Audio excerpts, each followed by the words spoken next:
Hi everyone. So let's start with this. And I hope we can do a quick mic and video check, everyone.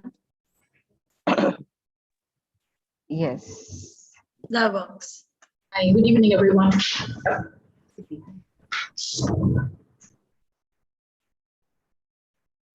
Yes. So yes, hi beautiful people. Hi, hope you all are doing good. Welcome everyone to the Misfits pitch event, Misfits 2021 pitch event.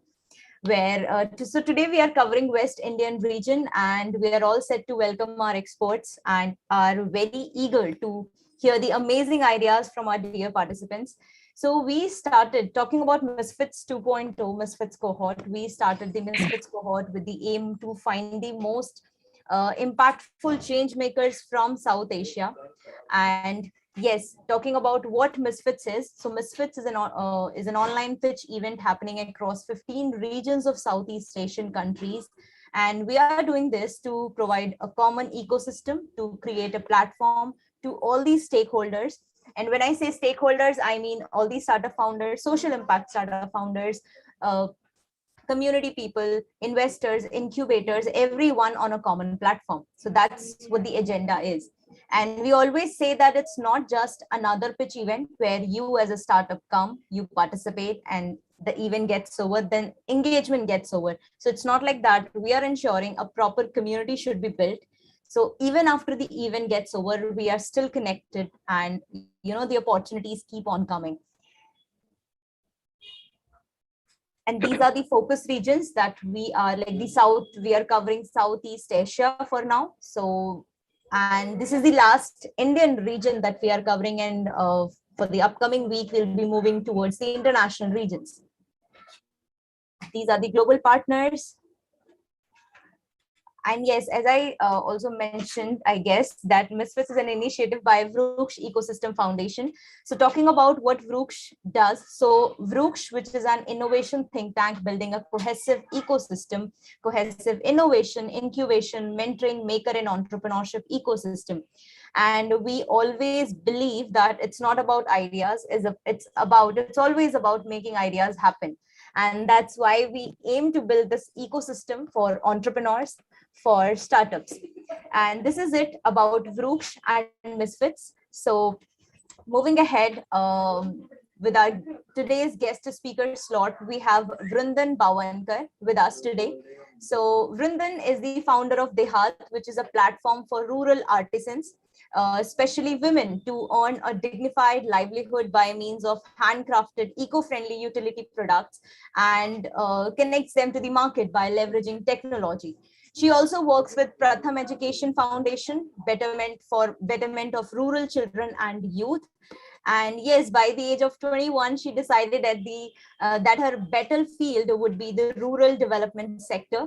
So we are very glad to have you today with us, Vrundan. And yeah, I hope you're here.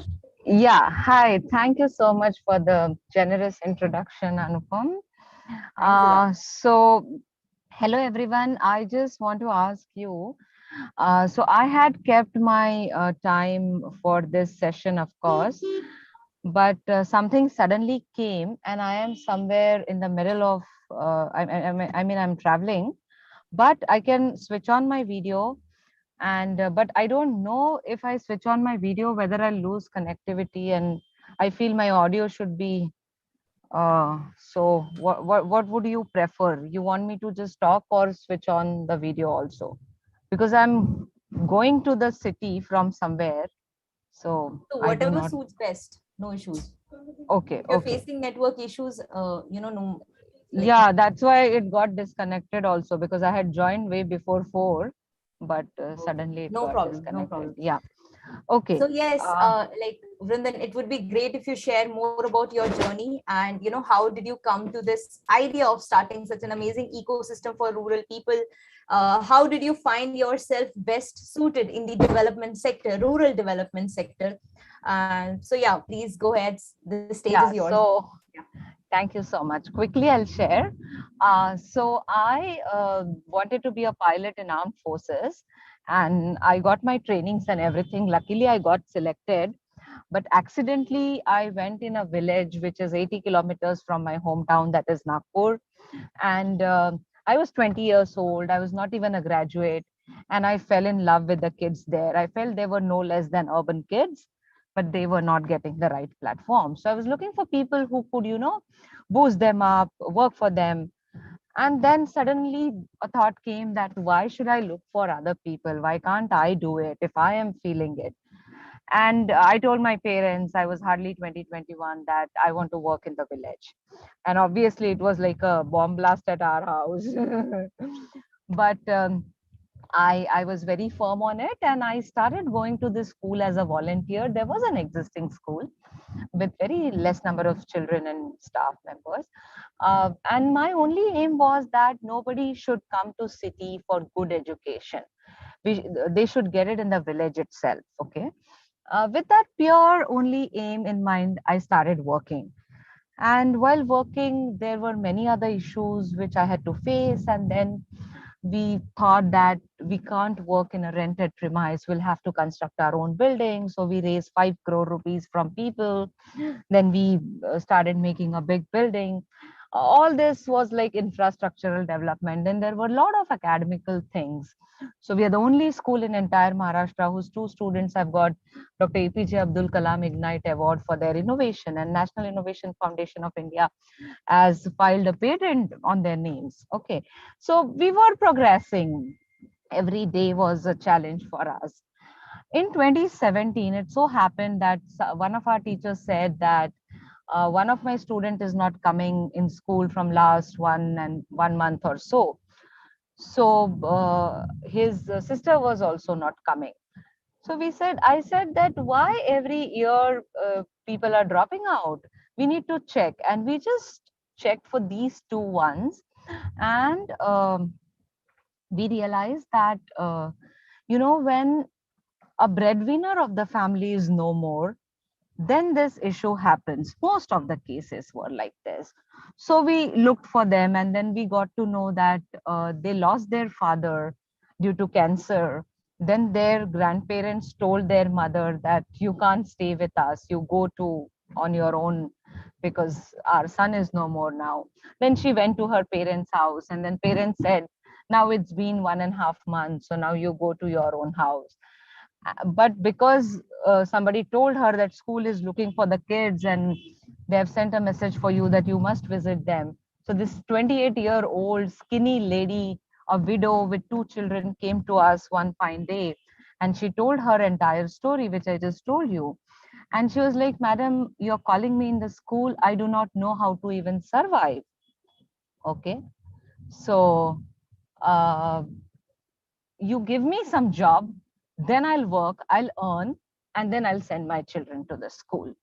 Now, to give her the job in entire village where we are, or even the nearby villages, we could not find anything which will give her 5,000 rupees a month. People were paying 1,200, 800 rupees a month when she was ready to work for 8 hours. And it was a difficult situation even for us. So our kids used to make this newspaper pens. So I just asked her, will you make this pens? Because I had gone for a fellowship in the US and I was supposed to go for another one. So I thought I'll sell some pens in the US. And this lady said, yes, if you will give me 5,000 per month, I'll start making it. And then that time Daily Wages Act said that you must pay 6,500 at least. So we calculated, we did reverse calculation, and she started making. Immediately next day, one more destitute lady with two children joined her. And these two ladies made newspaper pens, okay, which was giving them 250 rupees or so per day. And I carried 23 kgs of pen to US. After my fellowship, I went to someone and we sold one pen for $1 each. And I was very happy. We got 5,32,000 rupees in one day. So we donated this 5 lakh rupees for our school building, and we spent the 32 on the raw material and whatever stuff. Okay. But then when I came back, I said, now who will go to US? We'll have to sell it in India, because we had given hope to these two ladies. We can't say now you be on your own. At least for a few years, they needed our help. So we started selling our pen for 10 rupees each in Nagpur. That's the nearest city from our village. And then we looked for some corporates for bulk orders. This is how we started. Then we introduced pencil. We made a pencil also. We sold that also. We were doing pretty good. We had around 60 women in 6 months. And before lockdown, we had 77 women, and they all were earning 7,000 to 9,000 rupees per month. We were happy, and the lockdown came. So our main market was schools and colleges, and that even today, not all schools and colleges are open. We all know. So it was very tough to make this produce more. So we switched to textile product. We started with masks. And for mask, we decided we will not generate any profit. So profit, because we are a Section 8 company, we don't get any profit and stuff, but we give the profit for the school building. But for mask activity, we decided we'll not charge. So we sold a mask, very nice mask for just 5 rupees in remote villages, because initially masks were very expensive, and we made lakhs of masks. Okay. So everybody was very happy because they earned good, more than what they used to get in pen and pencil. And now we have shifted completely to textile products. Now we make hand woven fabric, then we do saris, dress material, suits, hand embroidered, block printed, and ari work and zardozi and all.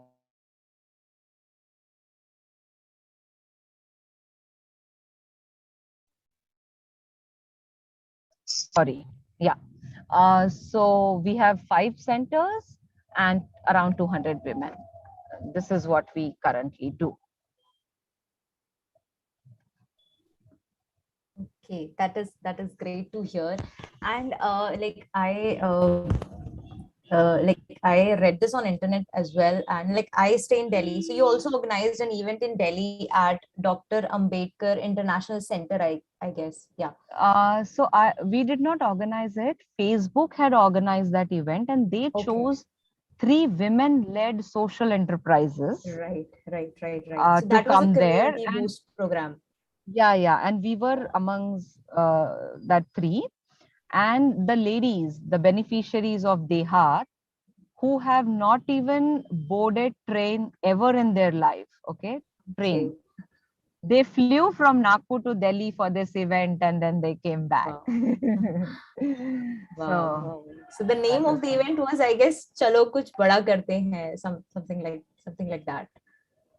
Uh, I'm not able to no, it recall. Yeah. was, yeah, no, it was not. I don't know. Yeah, maybe. I don't remember. चलो कुछ Sorry. बड़ा करते हैं, ऐसा कुछ नाम था event का. So Actually, like that time, WhatsApp CEO was in India, and okay. they were to launch WhatsApp business app.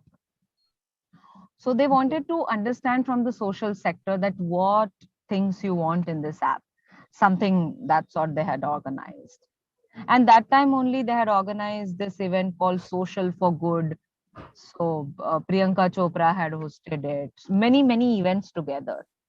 So Right. I don't know Please what tell us which more about that particular event and about its impact too, because that was a great event here. so this is, see, all these are entrepreneurs. I would really like to share this, not because celebrities are involved, but Mhm. from where you go, where is, it's really crazy. Okay. Right. So this event, Priyanka Chopra was there, and there were 5 women entrepreneurs. All were like big wigs. This Nika, CEO of Right. Nika, not CEO, sorry, founder of Nika, Falguni Nair. Then some Apollo Hospitals founder's daughter.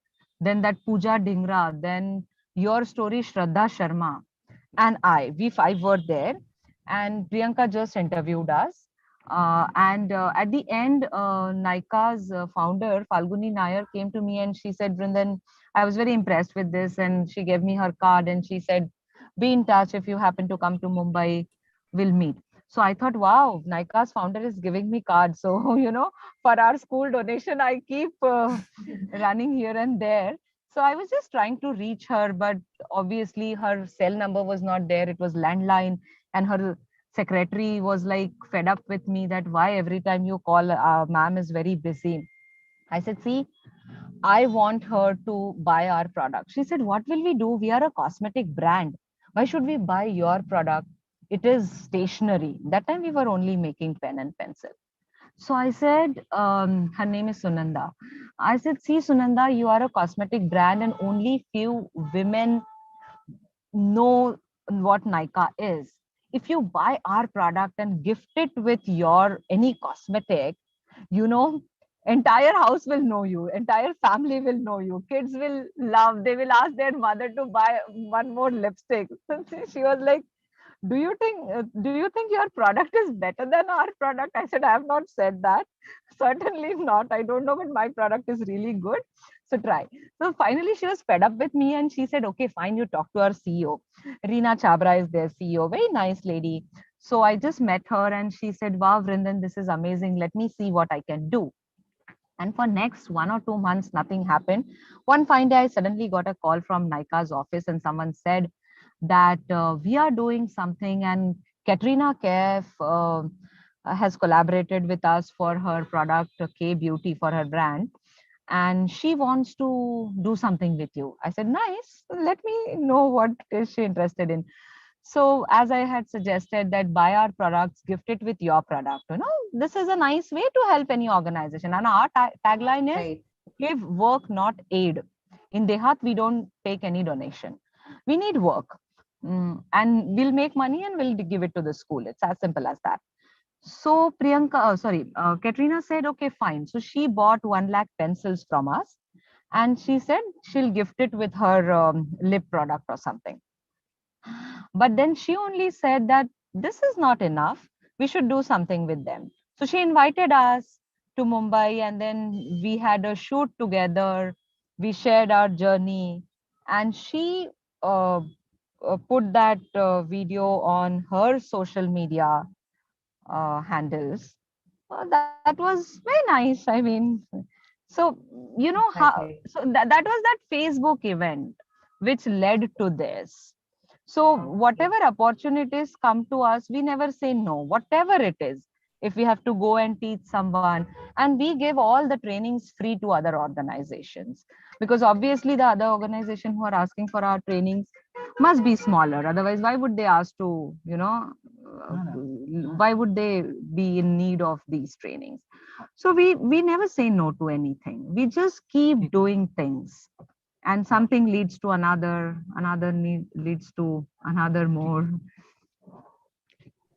Right, exactly. So, like, your association, or I can say the support that maybe the Hath got, or from these celebrities, Priyanka Chopra, as well as Katrina Kaif. So, how was that push profitable for the Hath and your team specifically? How uh, was your experience that See, time? number one, as I said, uh, it's not that celebrity. Mhm. It's not the celebrity thing, but just a minute. Huh? Sure. And to everyone, Chintan ji, Piyalee, Harsiddhi, and the participants, if you have any questions, please do let us know. You can directly interact with Vrundan even. I just wanted to answer your this thing. Sure. So during lockdown, Katrina asked me, what are you doing? I said, we are trying to do this thing, but I don't know how to continue because we are just distributing Russian kits. So I told you about masks. She sponsored the entire fabric. That's why we were able to sell it for 5 rupees. So that continues. So that really helped us in a big way, at least with Katrina, certainly. Because Priyanka's event happened just 5 days before her marriage. And after that, she just, I think from there only she flew. So we couldn't do other things with her. But yeah, this was very helpful.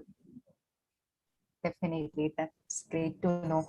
I guess Chintan ji has some question. Chintan ji, would you like to go ahead and ask? Yeah, sure. I'll switch on my camera because it's one-on-one now. So, yeah. Uh, Thanks, Vrundan. Pleasure meeting you and knowing the story. So I've got two questions. First one is what is next? So now we are in the endemic stage where the pandemic is about to end, and Yeah. are we resuming paper pens again, or we are going beyond textiles? So what Okay. is the growth path? Yeah. So we will continue with our paper products once things are better, once all schools and colleges reopen. Okay. And as you know that due to pandemic, the focus of CSR also shifted from all this to medical. So even companies are not buying, which they used to buy for their promotional events. So we will continue that, but not right now. And yes, we feel that textile is what we can continue doing that as well, because the region where we are, that is Bandara district, it is very famous for weaving and tussar and silk. Now farmers are doing mulberry also, so we'll continue that as well. So those we will take new people for paper products, and the older ones can go for textile, something like that. Because even today, though we have 200 women and we have provided them employment, even during second wave, not a single day we were closed. We were operational every day. But there are another 300 plus women who are in the wait list. Today, I do not have that bandwidth. So I'm sure once things get better, we'll take them and continue both the products. Sure, wish you all the best. And my next question is, what are your three recommendations to the misfits? To the participants, Yes, to the participants. okay. So I'm sorry I didn't get a chance to, really go in detail and see who all are there. But I just know one lady over here, Dinta. Recently, we did a course together. So I'm assuming others must be of same stage like their ventures. Yeah, I would just say do not worry about the result or the growth of the organization or particular this thing. Just keep doing what you feel is better. It can be for yourself, it can be for society, it can be for the future generation. But if you believe in it, do it. It can be a for profit, it can be a not for profit. Just continue doing it. So I have not told anything about our hardships, but it was terrific to survive, even survive, to continue what we were doing. But we kept on doing, we never stopped. And yeah, I think that's the reason today we are, I won't say we are, really, really flourishing or that sort, but I'm really happy that we have provided employment to 200 plus people. Kudos to you. And yeah, and adapt to the change. Like if we would have thought that no, we cannot make textile products, we just want these what we know, then I don't know what we would have been doing. So you have to adapt to changes as well. So yeah, I mean, that's what I can say. That's great. Thank you. Thank you so much, Vrundan, for answering it. And Piyalee, Harsiddhi, do you have any questions? Well, I actually don't have any question, but it was so interesting that, we talk about doing, these kind of activities, and we many times, I think about, going ahead and helping women entrepreneurs or, other people from other walks of life. But I know it's not easy. It is a very big challenge. And within the time of COVID, she has done so many things. Hats off to you that this kind of motivation that you have, and this is truly an inspiration. I'm sure for everyone who's listening to you. And my best wishes to you. Please continue doing this work, whatever little and whichever way, in any ways that we all can contribute to this. Will be more than happy to be part of it. So thank you so much. Yes. Thank you. Thank you. Hi, Vrunda. I am actually very intrigued listening to your story and how you built up from where you were till today. One question that I have is, which I have personally experienced, is I have my father is having a guru udyog, right? So there also similar things happen wherein we invite job workers to do the products, to make the products. But the problem for us is to make sure that they survive or they stick with the job profile at our place. The problem is that today they come, tomorrow they don't come, the day after they are somewhere else. You can't get catch hold of them. And when I heard your story, I was like, how did you manage to do that? Yeah, I'll answer this question. Many people ask me. So number one, I don't know how it happened, how I learned, but yeah, in my school also. So what happens is we train our teachers, and there was a new school in our village, and it was a very fancy school. And the founders of school went to other school teachers that you come to us, we'll pay you more. And what I was paying to my teachers, they were ready to pay 2x. Okay. And I'm so proud to tell you, not a single teacher of mine left my school, not a single one. So I was giving this interview and somebody asked me, and this interview was on a call, and I was in India and they were in US. So they said, how this happened? So I said, I don't know. You'll have to ask my staff, my team. So next morning I went to the school and I asked them because they really wanted the answer, the real one. And I just threw the question. I said, people want to know why you did not go. So they told, everyone had a different reason, and you have to be the organization where people feel that it belongs to me. That belongingness has to be there. So when we took teachers, I did not look for their qualification, though it was a mandate from government. I said nothing doing. I will take teachers who are interested in, who are in need of a job. Okay. And for Dehat, it is very simple. We open our center only where the community demands. Now we are in West Bengal. Why don't we have enough people here? Because I saw that they really wanted work and they were genuinely asking for. If I start another center just next door, because I want my convenience, then people will run away because their need is not genuine. But we started here. It's in a very small place. So first is need has to come from them. Okay. It is always for both. They are working for us and we are for them. Okay. This feeling has to be there.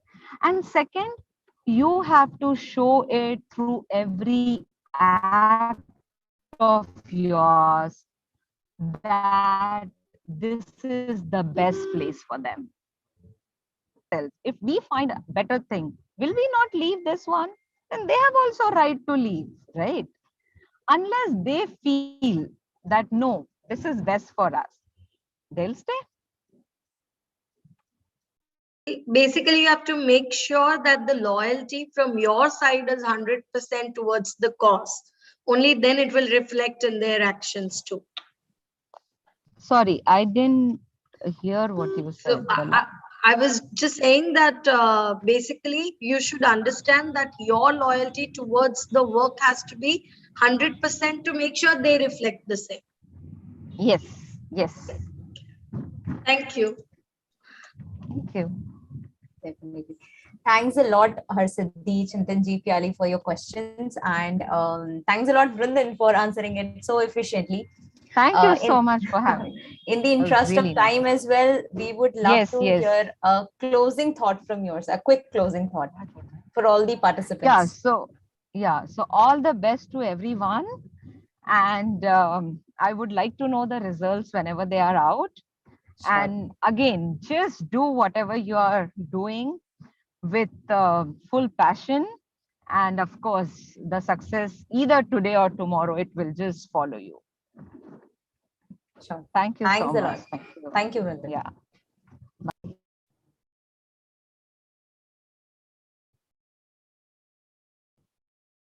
So yes, I guess it was amazing. Yes. Moving ahead, we have our regional partners here who supported us during the event. So we have AIC GUSEC as our regional co-host for Misfits 2021 West Region event. And we have Ciba, Goa, and Founder Institute as our regional partners, regional ecosystem partners. I would request our partners, our regional partners, to come one by one and share more about their work, what they're doing one by one. So moving ahead, let's start with AIC GUSEC. Harsiddhi is here.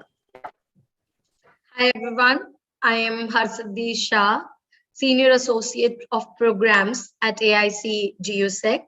AIC GUSEC stands for Atal Incubation Center, which is situated at Gujarat University.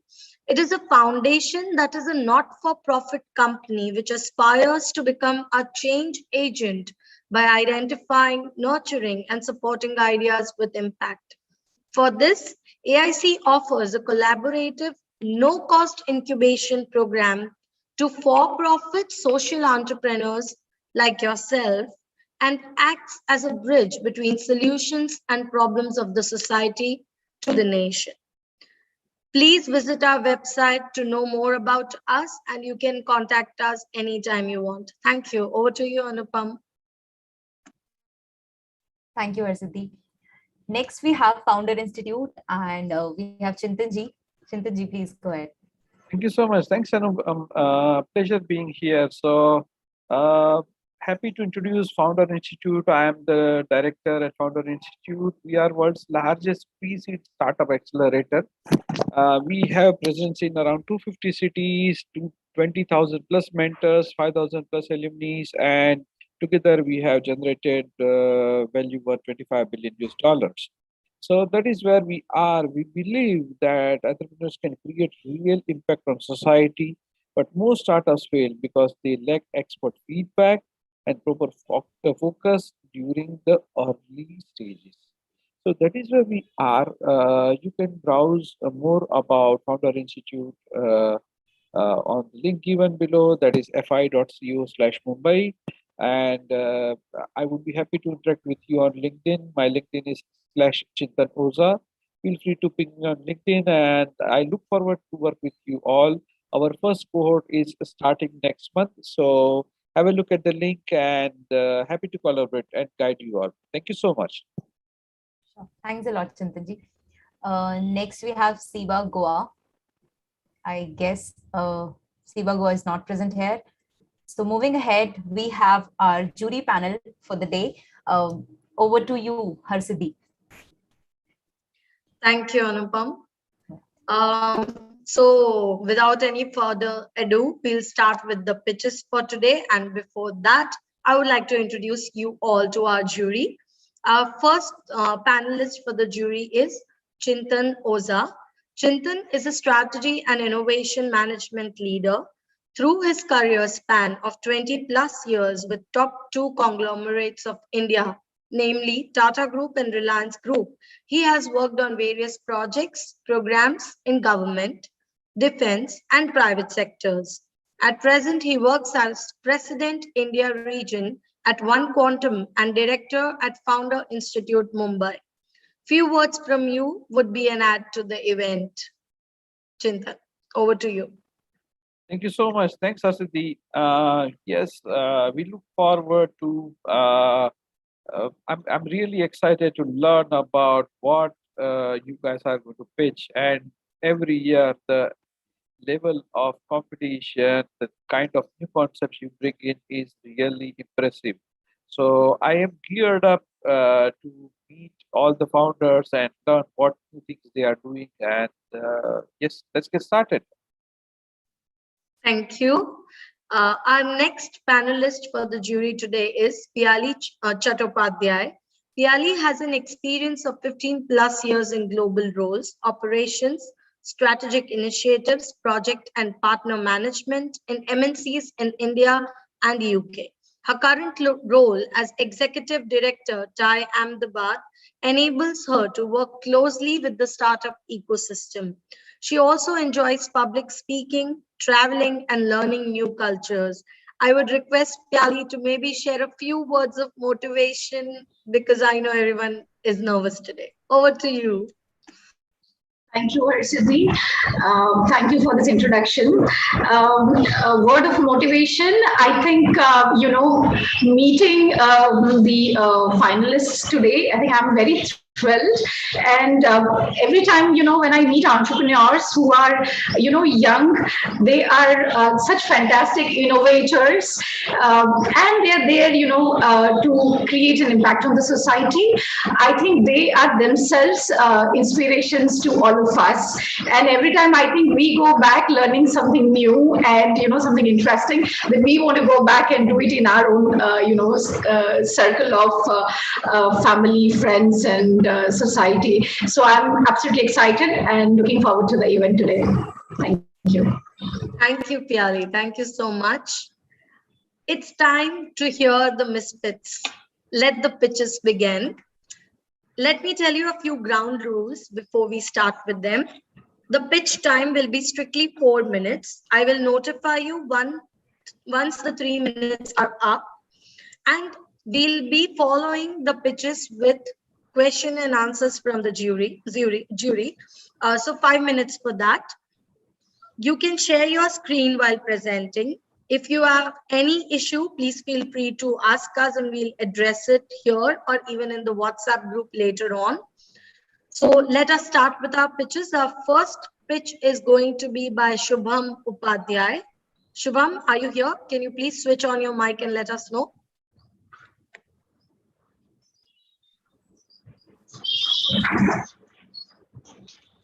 Shubham, are you there? Can you hear us?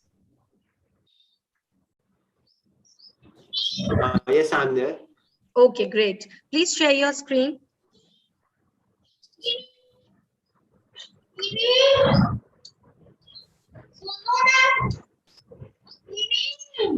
It says that host has disabled the screen sharing. Anupam, can you please help him share the screen? Sure, done. Shubham, please try again. Okay, great. I can see your screen, Shubham, and your time starts now. And just a second, I just need to maximize it. Okay.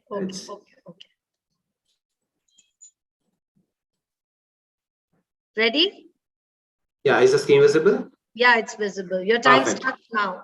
Yeah, so good evening, judges of Misfits. Every Misfits want to solve a problem that is right under our nose.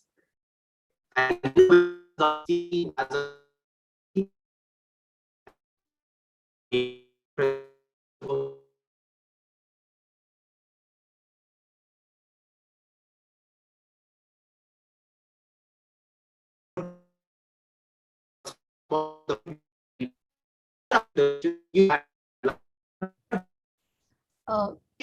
Shubham,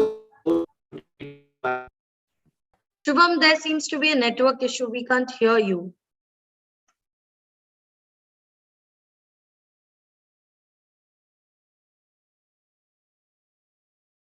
Shubham, you can switch off your video. Maybe that will work. I think he's moved out of the network area. Can we start with the next pitch? Maybe he can try again later. Anupam, can we do that? Sure, we can do that. Okay. Anusha, yeah. Yeah, so the next pitch is going to be by Anusha Vyas from Ecosystem. Anusha, are you there? Yes, I'm here. Yes. Please share your screen.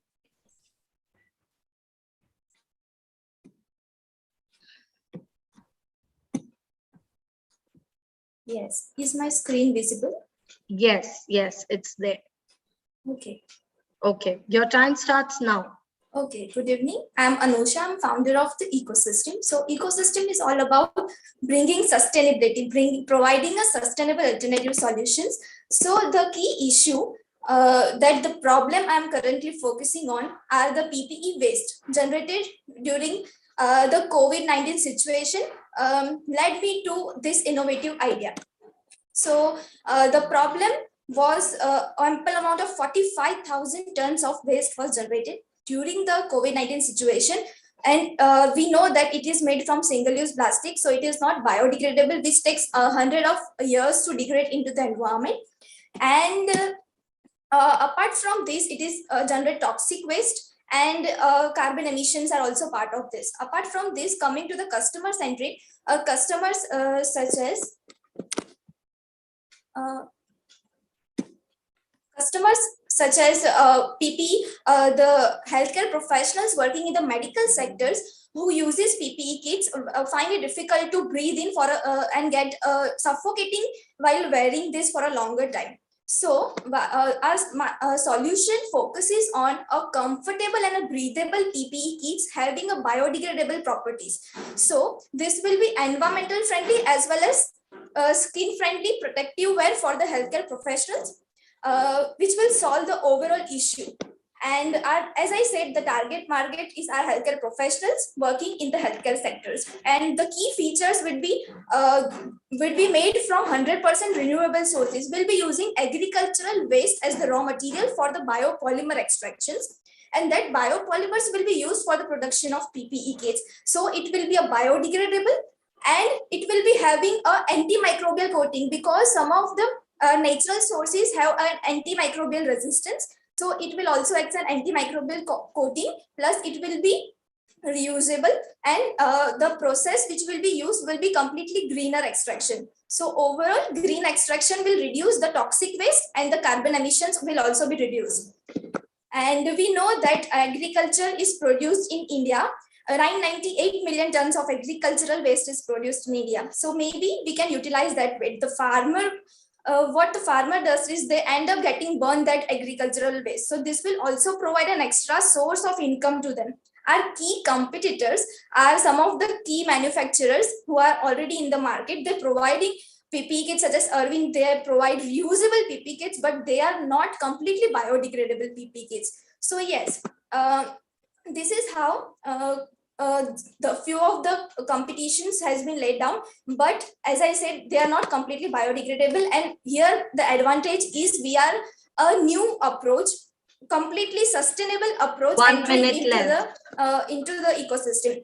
So yes, the size of the market is 10,000 crore will be the domestic demand for the next 1 year. And coming to the unique value proposition, we will be using agricultural waste, which has been not been used in the industrial sector yet. And it will be completely biodegradable, and which will provide a comfortable protective wear along with the health. The revenue streams and the channels will be focusing on initially is getting direct marketing through direct bulk orders from the hospitals and the vendors, and also jointly working with the PPE manufacturers. And this is how our future roadmap lies down. With this, we can avoid 141 million tons of carbon emissions entering into our ecosystem, and 200 tons of PPE waste entering into our ecosystem. So yes, this is my background. I'm the solo founder right now, but yes, in the coming future, I will be expanding my team. And time's yes, up, thank Anusha. you.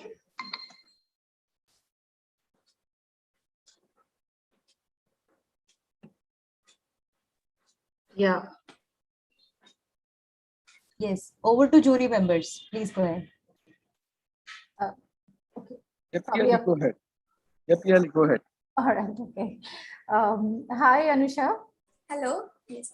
So quick 1 or 2 questions. I understand that, you've got a degree in this environmental science, but what made you think, what's your final objective of getting into this business? The main objective was, as I said, the idea which took me towards this was the COVID-19 situation. and the waste generated due to it. I have been studying environment science, but my passion of working towards the conservation of the environment and the plastic problems which are arising in our single-use, specifically single-use plastic. So that led me to develop a completely sustainable solution. And you are sort of in the initial stages of your business, right? Yes, currently I'm in the ideation stage. I currently working in a lab scale. So once I develop the material, which is biocompatible to the material required for the PPE manufacturing, then it will move to the next stage. Thank you. Thank you. So do you have a sample developed, or you are still in development stage? No, I'm still working on the sample. So whatever you are visualizing, you are yet to make it happen, right? I mean, there is yet to couple of, let's say, you have made 10 or 20, 30 such kits. Another thing, how about regulatory? Do you know what are the regulatory aspects around the PPE kit? There is a special coating. So PPE kit is something which is a non-woven fabric, and there is a chemical which needs to be coated. I'm missing the name of the chemical. I guess that is or something, some coating is there that makes the PPE kit a fit for medical use. So I wanted to ask if you have studied any regulatory aspects of marketing, because manufacturing and marketing and then afterwards acceptance with regulatory, that is something which is important.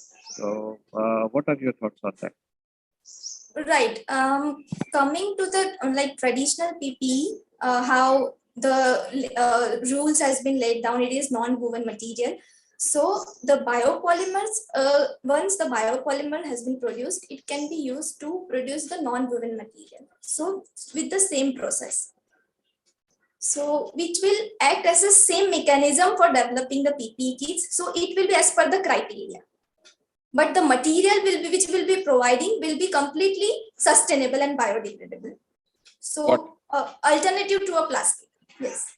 Got it. And what about cost of manufacturing 1 square meter, the traditional material with your material? Do you have any financial analysis?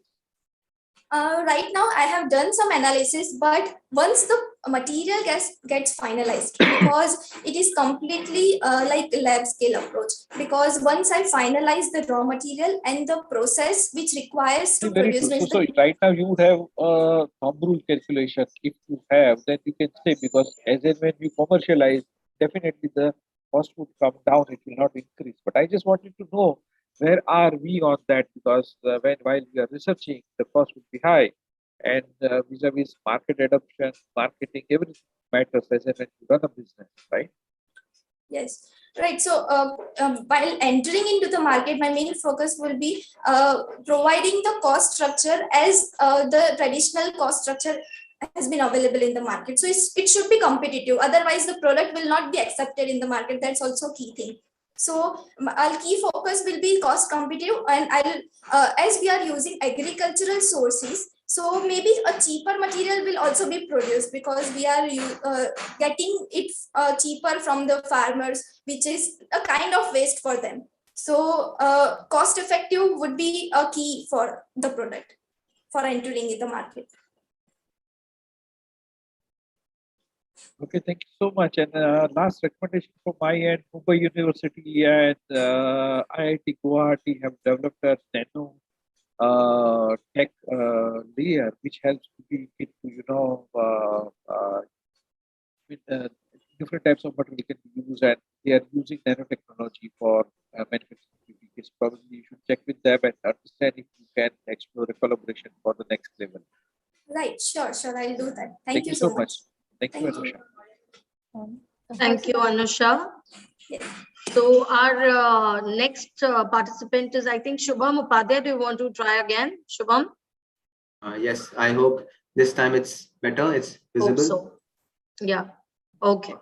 So your time starts now. So, well, good evening, judges of Misfits. Every Misfits wants to solve a problem which is right under our nose. And innovation has always been seen as a misfit initially, but then a necessity later on.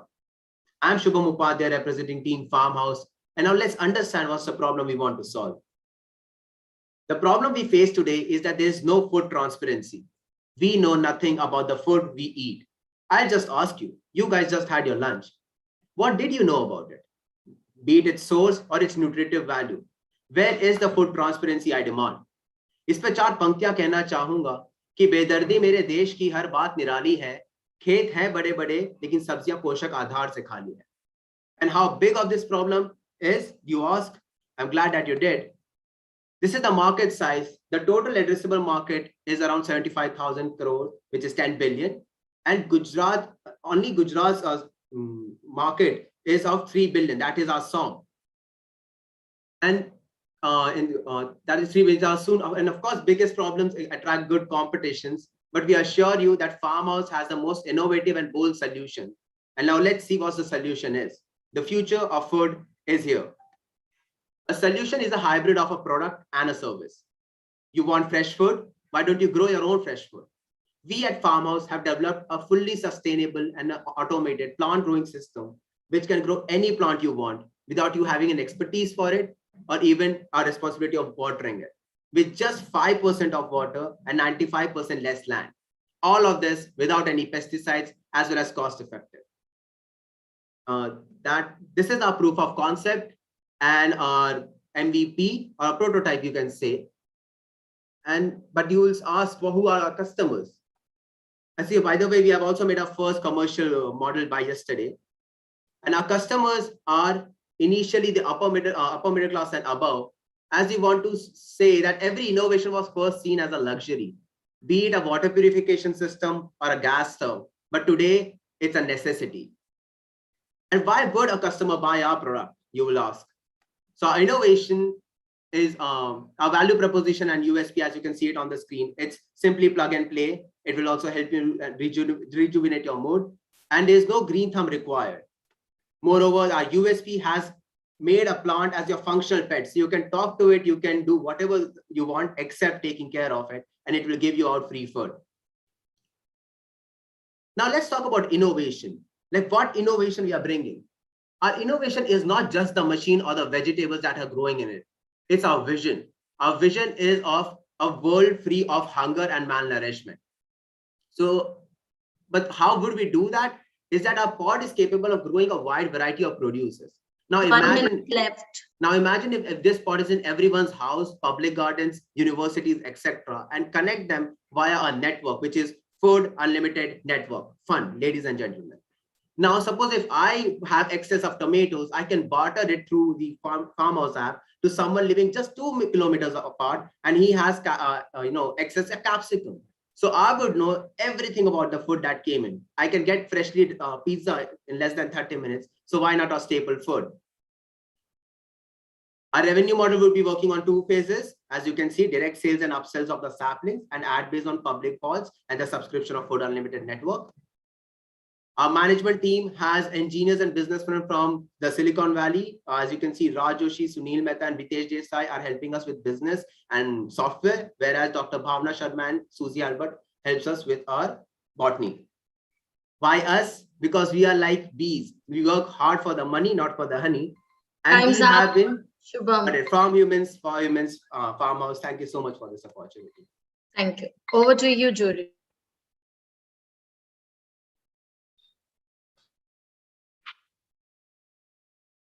So Shubham, thank you so much.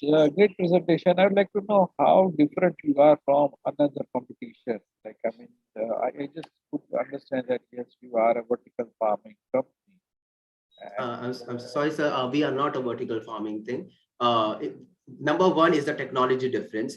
Majority of the competitors are using hydroponic. We are not using hydroponic. We are using an advanced form of aeroponics. It's not patented. We have the patent. Secondly, we are not going to go for big scapes of land, as you can see all over India, as well as all over the world. We want to have the population in our favor. So our vision is, even if the population of Vadodara itself have this machine at their home, we are producing a food for approximately 300 years. If the network, comes into play. And it makes sense on theoretical numbers. We are still running our test on practicality of it. But we have till now reached to an MVP stage and we have customer testimonials. And so this is where our differentiation is. Moreover, we also have hand-picked species so that plants will come, yield the maximum amount of fruit, and it's all predictable, by the way, without any responsibility from your side. So this is something like this does not exist on the market, because like I said, Misfits is a good opportunity for us to say that we want to go for a bolder vision. We don't want to sell a machine or a technology. We want to make it the new kind of water purification system. 100 years back, we used to go for water near a lake, then boil it. So even one glass of water had immense value. But today, with one invention of water purification system, water is as good as free. Our whole vision is, why not the same with food? And India is an agrarian country. We waste 60 million tons of food annually, and yet we are 95th on hunger index. Why so? So this is where our vision is. This is where technology differs and business model differs. Thank you. Shubham, what is the price of probably one of the model that you are sort of thinking commercially? Yes, a great question. We have 3 models. The most and the proof of concept, the miniature one in which you can grow just herbs, would be around, we can price it around 7,000 to 10,000. The miniature model, which can grow a bit of fruits and vegetables as well as herbs, will be of around 15 to 17,000. And the most superlative product would be around, maximum we are going for 30, but we can put it, if everything fits into the margins, then we can fit it in around 25. And how are you positioned in terms of the price when you're talking sort of approximately the other companies which are your competitors and a little bit more settled now? Yes. So our competitors give the competition prices around 19,000 for a miniature model, hydroponic, not entirely automated. And that's it. And they call it smart, but it's not smart. Just, connecting a device to a phone is not smart. You can customize that device. That is smart. You can talk to that device. That is smart. And one more differentiation, I can say, they're not going for a bigger vision. They are simply want to sell the machine. You guys can have the harvest that whatever you grow. We want to connect the harvest. We want to make everybody a farmer. So that is a big thing that we see, because we were in top 25, top 50 of India in United Nations Development Program. We got a chance to interact with top 50 of agripreneurs in India.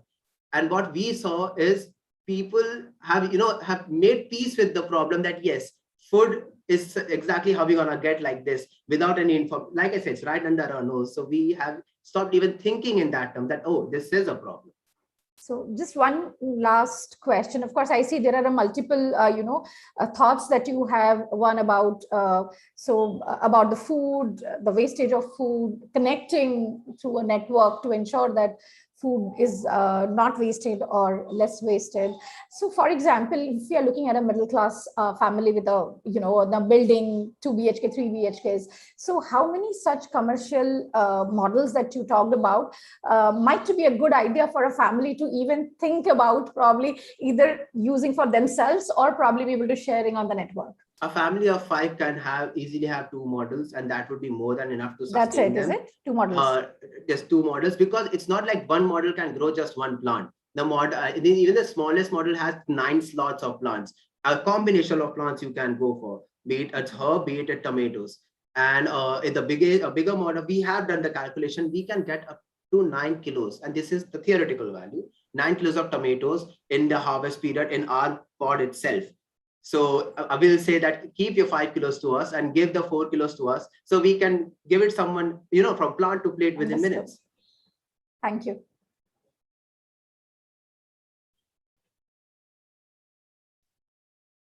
Thank you, Shubham. Thank you for your pitch. Our next participant is Dinta Vagasia from Ecoterra Biodesign. Dinta, can you please switch on your mic and share your screen? Yeah, hello everyone. Hi Dinta, please share your screen. Yes, just a minute. Am I audible clearly? Yes, yes. Okay, your time starts now. Okay. So hello everyone. I am Dinta Vakasia, founder of Ecoterra Biodesign, a venture incubated at GUSEC, Gujarat University, and NSRCL, Bangalore. She is my cousin. She is a technical head over Ecoterra Biodesign. Basically, I am a mushroom grower and enthusiast since I was 21-year-old, and I am in this field since 7 years. So in my research, I came across one article that is about a plasticenta. a very first evidence of microplastic in human placenta. Can you believe this? A human placenta. This is supposed to be a human internal organ. How microplastic make their way to this? This is really a huge matter of concern. So the problem we are addressing here is the single-time use styrofoam and the plastic. So people know this. There's a styrofoam is costly. They cause pollution but there isn't any alternative available in market to protect their product. So they are still using this product. So we have addressed this large problem, and we come up with a solution that is about 100% biodegradable packaging material made out of renewable resources like agriculture waste, corn cob, paddy straw, wheat straw, hemp hurd, and mushroom mycelium. So basically, a mushroom mycelium, it acts as a glue and binds this agro waste and form a biocomposite. So protecting nature and using its power to do so is our vision, and our main vision is to replace this styrofoam across the industry and across the application. So our product is lightweight, high strength, and fire resistance product. It will be used for fragile product packaging mostly like glass, ceramics, and electronics and beverages. And our innovation is for those export-oriented companies who wish to export their product in styrofoam banned countries, so single-time use styrofoam banned countries. So the time is now because mushroom packaging market stood at US $42 million in 2018, and it is expected to reach at $118 million by 2025. And one and big only player in this market is Ecovative Design, that is New York based company. So rest is licensed under this technology. So we do not have any direct competition in India, and that's our first mover advantage. So right now we are currently at prototype stage. We do have a few, we do have three potential customers that right now they are using our free samples as a sheet for protecting and shipping their product. And we are expected to generate 2 million Indian national rupees at the end of 1 year after finalizing the product. So in go-to-market strategy, we do have two plans, that is Pro Plan and Enterprise Plan. In Pro Plan, you will get the general mushroom packaging material. And in Enterprise Plan, as you can see in image, the logo or your brand is embossed on our packaging material that you can use as a branding. So revenue streams will be B2B sales of the mushroom materials and the grant from our government for prototype and R&D. And as I said, my research is subject to patent. So we are in process 1 minute of filing, left, Dinta. filing the provisional patent. So before 8 months, it was just an idea. We validate our idea with few potential customers. We perform more than 60 series of experiment and validate our proof of concept. And we launch our free sample proof of concept right now. And we are soon launch our thermal insulation panel to acquired a more number of customers. So our venture is notified by two, three big platforms, that is GCCI, and the Ahmedabad, iHub, Kisan Mitra platform. And we are gladly said that we are top 200 venture at NSRCL IM Bangalore under Women Startup Program. So I'm concluding my pitch with one quote, that packaging should never last longer than its product.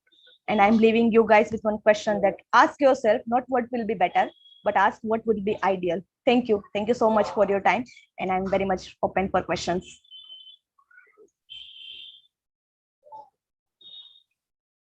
Jury, over to you. Nice concept. And how you are geared up to go commercial? Sorry, sir, I can't get your question. How are you geared up to go commercial? I mean, at what stage you are at right now? Sir, I do have a prototype stage. So I completed my proof of concept stage, and I need few parameters to study to finalize the product. Okay, and how about the market demand? I mean, have you demonstrated your product to a couple of customers, prospects, and yes, then sir. taken their feedback? What was their feedback? So earlier, the problem I am facing was the one-time cost that to make the metal die and the plastic mold to fill that agriculture waste into that. There is one-time cost. So people are bothering about that cost. But once I show them the product and provide them the free sample sheet to check the strength in the fire resistance property to check, so they are willing to pay the price I am offering to them. So it's now kind of I do have some parameters to study, and it will ready to launch. Okay, great. Interesting. Thank you so much. Thank you so much, sir.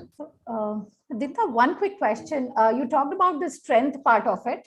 Yes. I could see a list of products that can be, packaged with the help of this. But the material that is available now, which are used for, much stronger sort of material. Have you done that strength comparative test already? Ma'am, I have done at my ground level and home level only with the alternate as an alternative for styrofoam. So I studied it with only styrofoam right now, and I tried to do it with a paper pulp packaging. There is an alternative that is also sustainable, but it is not up to the strength that a fragile product required. So yeah, so our product shows even better and high strength than that paper pulp packaging also.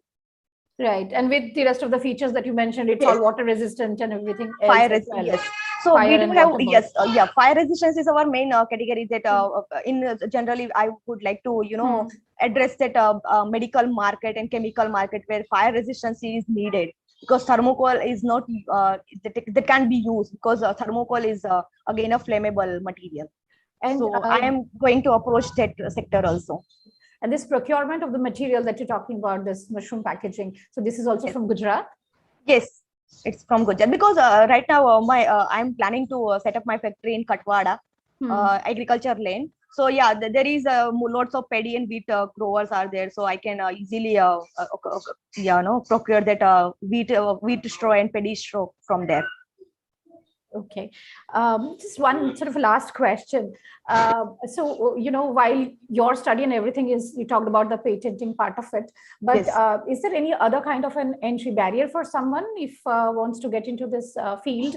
Maybe say once it's visible that your product is doing very well? Yes. No, it can't be, because the strains I'm using is I developed that strain. It is not the mushroom strain that you can brought from any other lab or any mushroom grower. So I don't think so. So you were saying that if anybody has to probably get into it, probably needs another couple of years away. Maybe you have given it for this reason. Yes, bilkul. Yes. Okay. Best of luck to you. Thank you so much, ma'am. Thank you, Dinta. Thank you, jury. Our next participant is Shashank Nimkar from Earth Tattva. Shashank, can you please unmute yourself and share your screen? Sure. Also, one more thing, Arsadhi here. I request our jury members to please edit the scorecard. Once the startup, once you're finished with the Q&A and everything. Okay. Yes. Thank you, Anupam. Shashank, are you ready? Yeah. Am I audible? Yeah. Yes, you are audible. Yes, your screen is visible and your time starts now. Hello, everyone. Good evening. I am Shashank Nimkar from Earth Tattva, where we work towards reducing mining for natural resources by 60% through recycling ceramic waste. A few years back, me and my friends visited Khurja, which is a major ceramic production hub in India as a part of our industrial visit course. And there we saw these heaps of ceramic rejects that were thrown on the roadside outside the factories. And I had an epiphany thought at that moment, which is that archaeology is actually based on this fact that ceramics don't biodegrade for centuries. We excavate these ancient sites and come across these clay utensils and idols, which are made thousands and hundreds and thousands of years before we excavate them. And industries today are facing serious issues about what to do with their production waste.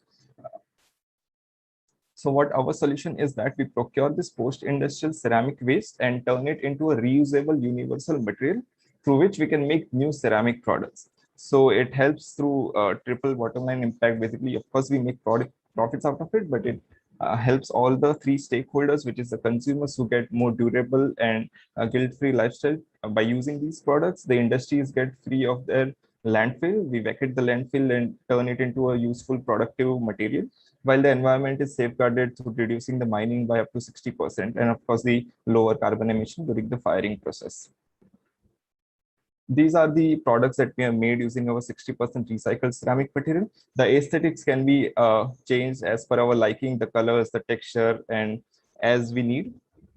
We are starting with tableware. And so right now the industry is booming in terms of the recycling and waste processing. While if we consider the ceramic tableware industry is one of the most untapped market, because there have been a lot of innovations when it comes to manufacturing of sanitary ware and tiles, but not much in terms of the tableware. And so recently, Bain and Company issued a report for World Economic Forum where they said 30% of Indian consumers are shifting towards a more premium and health conscious spending for their dining experience. So even if we are able to capture 1% of this market in the beginning for 1 or 2 years, it would be a great boost for us to penetrate in the market, and then we can expand into various other verticals, because at the end it's a universal material and not just restricted to the form which is tableware right now. And to begin with, our customer segments are divided into three. First is the retail users, individuals who are inclined towards living a green and sustainable lifestyle, while the institutions like hospitality industry and ecotels who want to use all the eco-friendly options in their whole ecosystem so that they can have better carbon credits, while industries as well. So our patent is underway, and once we have our patent granted, we can license the use of our 1 minute left. Material composition, and they can reduce the mining for natural resources by up to 60% at their scale. And as we mentioned, it's a universal material. We can make any products out of it. And so it's 35% stronger, which has been tested by a government lab. And we are happy to share that we have received the prestigious James Dyson Award and have also been a part of Global Grad Show. I'll just move to the next part, where we have received inquiries from various multinationals, and we are now about to launch our retail store through e-commerce in December this year. And we have been featured by some of the most revered brands, publications in the country. We have been supported by government grants for now, and through this we have established our studio and started our production. So our plan is to start and establish our retail market and then start moving towards the tableware hospitality as well as the manufacturers supply. Time's up, Shashank. Yeah. And that's our team. Thank you. Over to you, judges.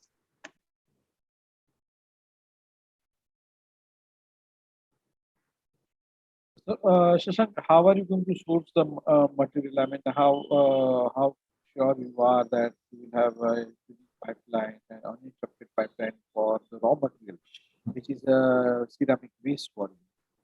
So have you set up the supply chain? On one side, I mean, yes, definitely you have got great inquiries generated, but then again, what about the supply side? How are you planning to set up the supply chain? Because we are procuring post-industrial waste, so all of this waste is already collected at one region at the industry cluster, and that makes it very easy for us to source this raw material. And also right now, the unorganized sector is already using this waste, but they're using up to 2 to 3% in their composition. So the processing is already set up there. But against that, we're using around 60% of that in our composition. So that way, it is fairly organized to source this material. Okay. And what about patents? I mean, have you filed any patents? Sorry, I couldn't hear you. Have you filed any patents? Yes. So our patent has been filed. We have also received first examination report. Now we are in the process to give a response to that. Thank you so much. Thank you.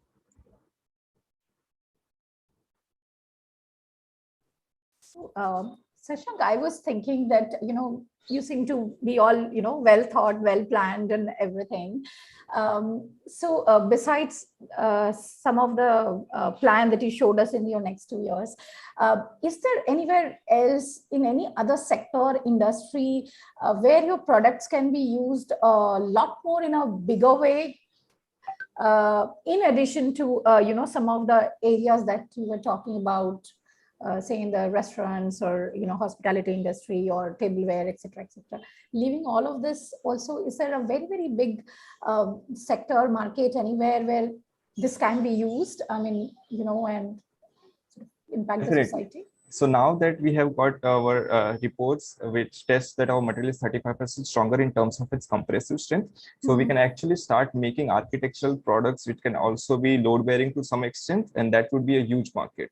But because we want to raise awareness among consumers about consumerism and what materials to choose, because this is a normal perception among consumers that because it's made out of clay, it is a very natural material, but it's not, it doesn't biodegrade. That's why we start with D2C, and tableware is the easiest way to reach to end consumers. But we want to expand into architectural products and furniture as well. That becomes a huge market for us. Right.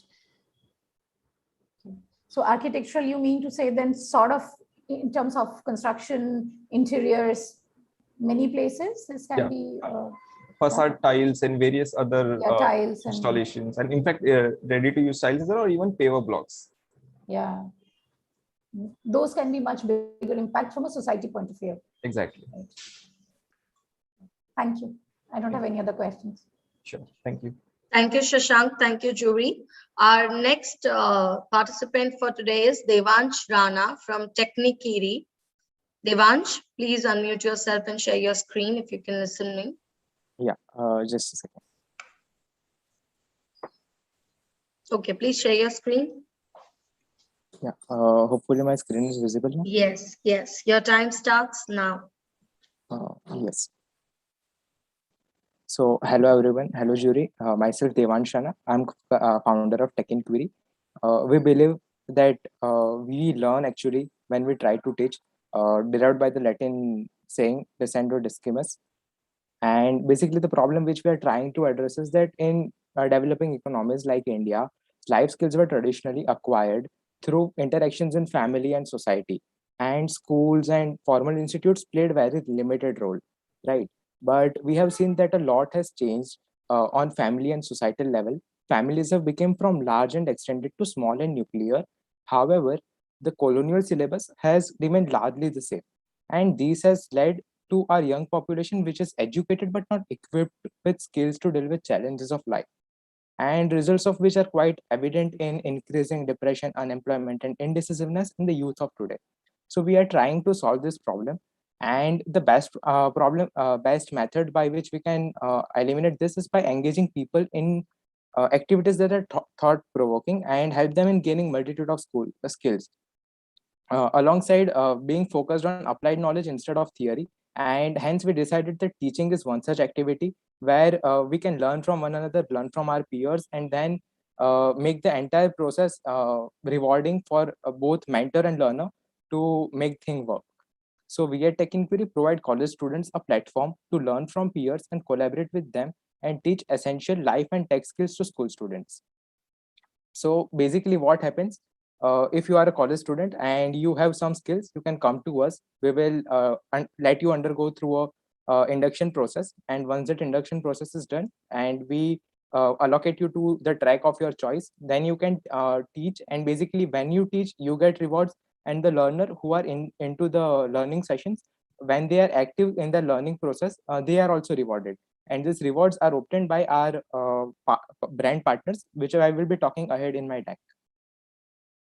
So currently on our platform, following programs are live, which includes communication, basic finance, design thinking, mastering Google tools, Photoshop basics, and web design. And we also have upcoming programs in terms of emotional intelligence, reading, no-code tools, time management, mastering Canva, and C programming. So what we see over here is a blend of life and tech skills, which overall is very much needed besides core academic knowledge on young students' part. So what are our means to financial sustainability? So at first, we serve as advertising channel for brands which are serving to families of school and college students. So they can give us, we have set programs ready for them, which I will be discussing at end. They can give discount coupons and stuff. 1 minute left. Offers. Yeah, sure. We also conduct paid webinars and workshops for school students, which is our B2C. And we also serve to institutes, colleges, schools, and coaching institutes as our B2B partners. We have as of now worked with 4 business B2B clients. We have 45 currently active college students in community, and we have 2 brand partners, and with them we have addressed more than 870 school students. So why college students are volunteering with us? Because of community and rewarding experience. Why to learn from college students? Because of less age difference. We have a referral program running through.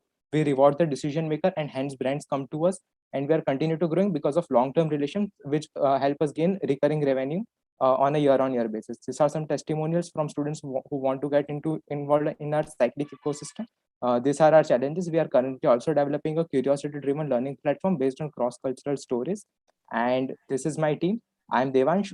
This is Khushbu, who is our lead technical developer, and Sanket, who handles the community part. Time's up. Can I just pass on the slides so that judges can just have an... Over to you, judges. Sure.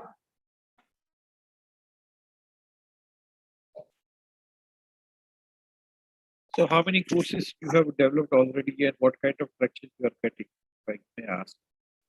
We are currently having 6 live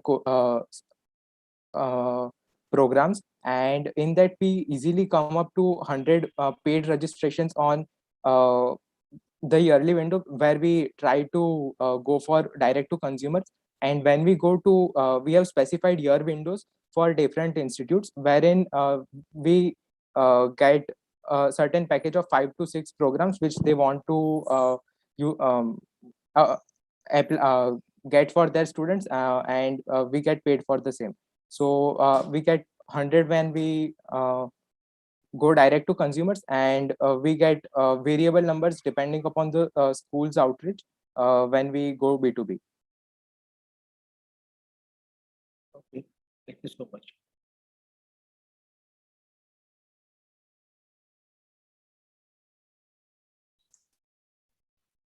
Yeah, Piyalee, over to you, madam. So, Devansh, I was just thinking that, in terms of different forums and platforms, we see them coming up almost on a regular basis. I'm sure there's a little bit of a difference from in one product to the other, or one enterprise to the other, how well you manage and all of that. How do you think it will be possible for you to really stand out and make a complete success of your business with the differentiators that you have, keeping in mind that probably every day also we are seeing somebody new coming up? I agree upon that, ma'am. So what basic differentiator which we have right now with us is we reward whether you are putting in efforts to teach someone or you are putting in efforts to learn. And basically we are also earning whenever we are rewarding someone. So the brand partners actually pay us, and they are also one of our customer segments. And hence we are also developing a cyclic ecosystem, because the students who learn from us, they are now joining us when they enter into college. And because they see the kind of impact, kind of work which we are doing, they are very much inclined. And I believe that with existing of a circular ecosystem, it will be much more beneficial, and we will be able to last for a greater time span. I was just thinking, I know you talked about the rewards part of it. I was thinking about the mindset of the people who would probably be coming and joining you to teach or learn from their peers. And I was just thinking that the motive or the mindset of those people would be more probably from, about this exchange of knowledge, information, more than probably getting, encouraged because of the rewards and awards. But I'm sure you can think a little bit more over what could be more motivating for the kind of people who would be joining you and who can, then continue to stay with you. Yes, ma'am, I agree upon that. We even tried paying to people, and they basically, your point was very much correct. They wanted to teach, and that's why they joined us. And hence we decided that we will shift this aspect. People were ready to take discount coupons and such rewards which they can use somewhere else, but they were not very much inclined on taking on direct cash. So we moved on to that model since when we started. Thank you, and best wishes to you. Thank you, ma'am. Thank you, Devansh. Thank you, Julie. Our next presenter for today is Hardik Shah from the Recycle Green. Hardik, can you hear us? Please unmute yourself and share your screen. Can you hear me? Yeah, you're audible. Great, super. I'll share my screen. Sure.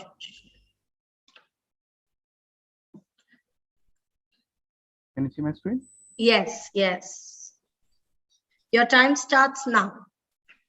Okay.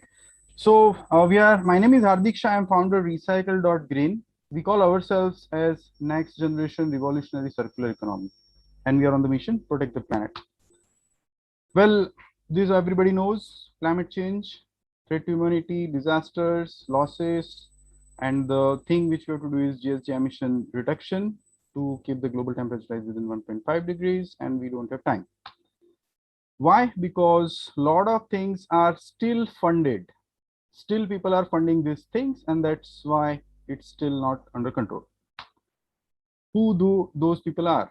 It's you and me. How? I'll explain in the next slide. So before entering into a circular economy, let's understand what is a linear economy. So if you see on the left side of the screen, we have a red economy or a current rate lifestyle where we use natural resources, we mine out a lot of stuff from our earth, we convert them into beautiful products. But after use, we convert them into waste. So overall, the whole cycle itself has a lot of GHG emission, but at the other way, if you see, we have losses at two places. We actually lose our natural resources and we create waste mountains. So they both are dangerous. Now, what is a circular economy? The circular economy doesn't allow waste to become waste.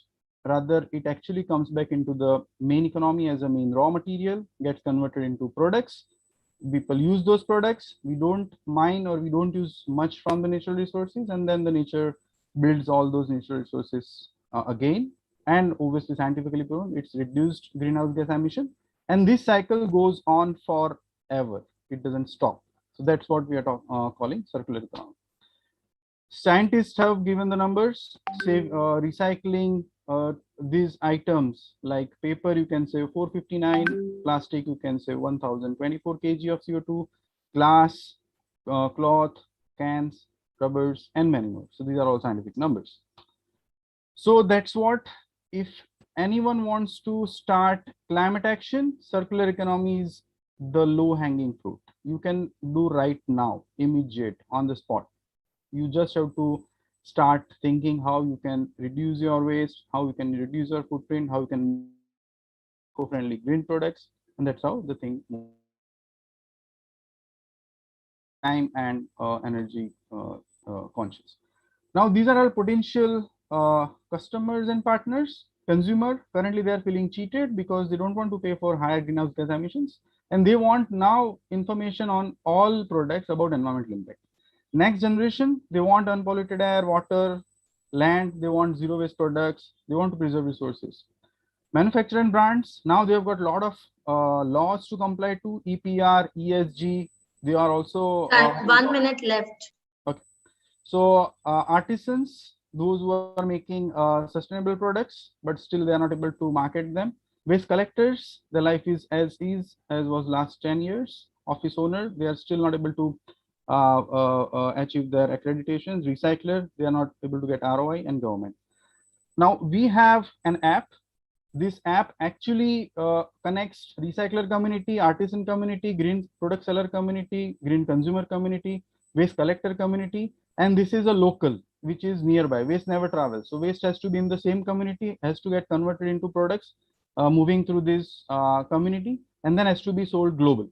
So we have app, we have website, we have even pay by waste, where people can actually use waste as a currency to pay for products. We have got BPTB, that is called brand packaging take back. People can actually give back brand packaging and earn cashback. And time's up, Hardik. Yeah, and these are all. Over to you, judges. Hardik, honest feedback, you actually this opportunity to present this great concept. All you did, I mean, I could find value in last 30 seconds of your presentation. You spent 4.5 minutes in educating what is red economy, green economy, circular economy, this and that and all. So probably you may wish to restructure your pitch because you actually missed the idea and you explained the, your company Recycle Green with just one app and then one diagram.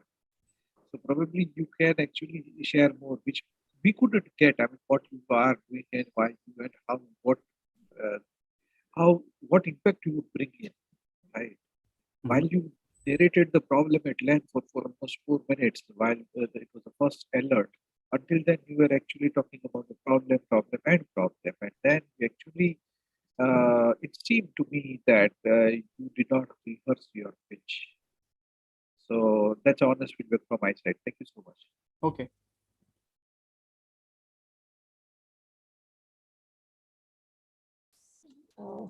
So Hardik, one question reference to that app that you mentioned. So how many sort of, the companies or artists or people are registered on your app? So we have more than 7,000 customers. We have on monthly, we have more than 100 orders. We have more than 50 engagements on artisan basis. We have 1,000 plus SKUs, which are products.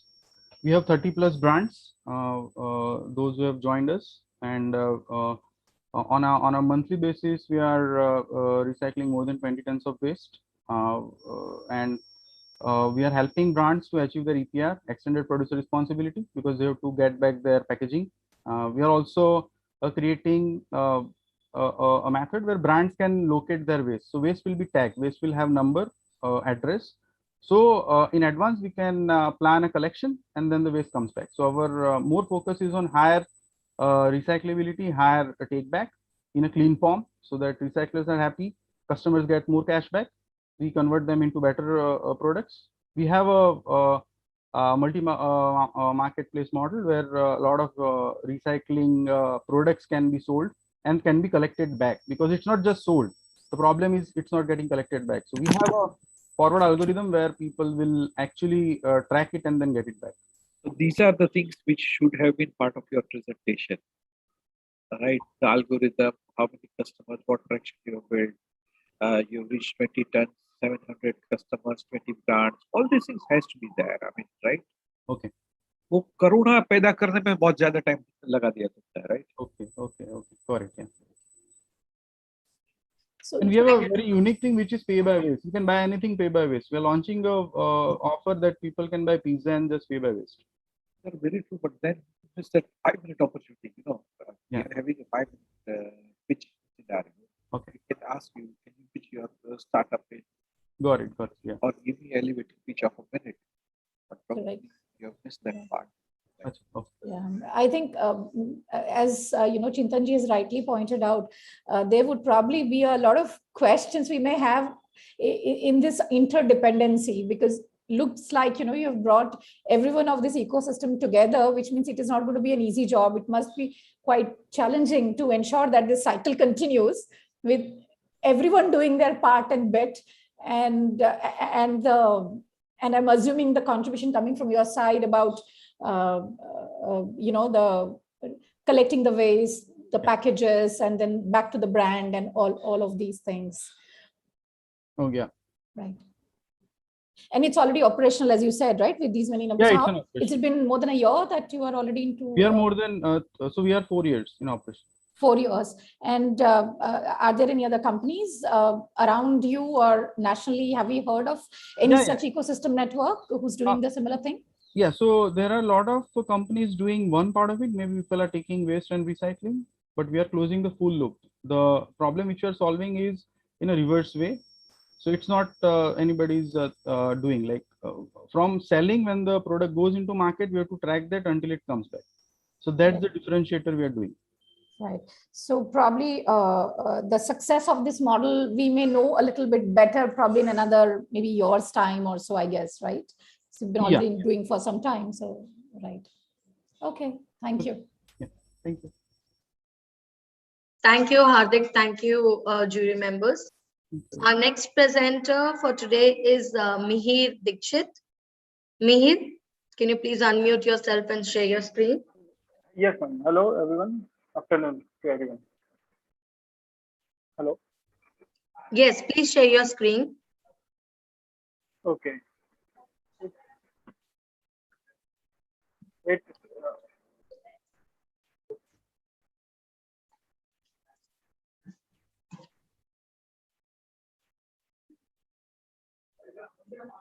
Is my screen visible? Yeah. Yeah, okay. So okay. So your time starts. 1 second. I can not see your presentation as yet. I think you should switch off your audio video because it's a bit slow. Okay. Maybe there's some network issue. Yeah, now I can see your screen. So okay, your time. Yeah, I can see it. Your time starts now. So hello everyone, myself Mihir from Malhari project. We are a solid waste disposable company.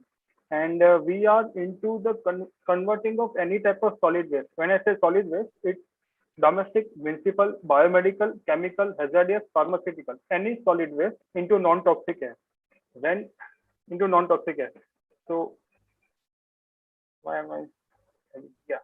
So the current problem is there is a collection of the waste. The pickers and the municipal corporations and the agencies collect the waste from your doorstep. From there, they transfer it to the bunker site. From bunker site, there's a compacting done. After compacting, it's a transfer to the landfilling site. So there is a big trommels and or some biomining is going on. So this is the whole channel of the waste processing. What if I say if I can eradicate the waste before leaving your doorstep? The waste should never leave your the gate. The waste should be processed within the premises of the institution of the bulk waste generator only. So we have developed. This kind of machine for the bulk waste generators to help them eradicate the waste. So this is the product we are talking about, and it's the cost is very genuine. The cost you are paying to the government or any other agencies is around 100 to 150 rupees per month for the waste collection, and 120 approx to be average for all over India. And we are processing at the operation cost of around 2 rupees per kg, and that's also the 60 rupees per month. So this is the whole operation cost reduction. And meanwhile, you can also call it as a macrotech dustbin, in which you, after adding the waste, you have to forget about the waste. The waste should never leave the gates or the doors or the premises of the institution of the waste generator.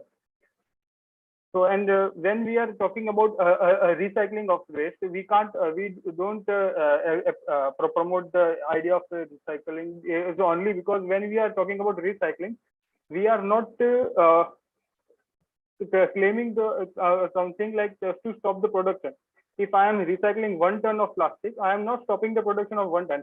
In the end, you are only adding the 1 ton of plastic again in the cycle. So the basic idea is to eliminate that 1 ton of plastic that should be recycled. It's to be eliminated from the cycle, to be equation.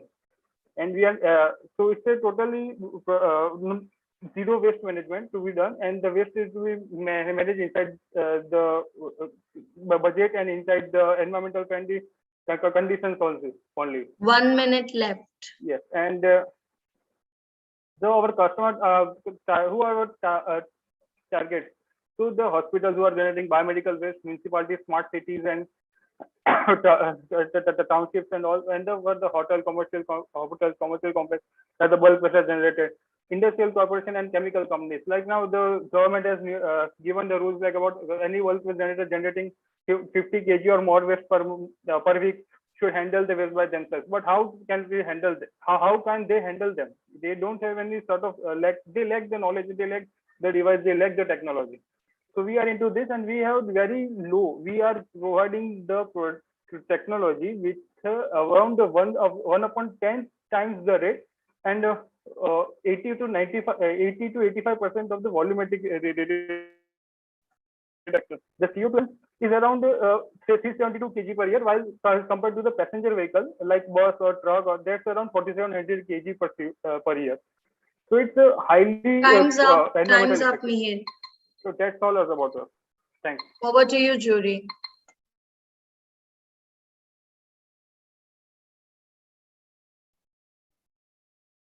So what is your model? You take the machine to the premises, or you collect the garbage and take it to a central location? How do you operate?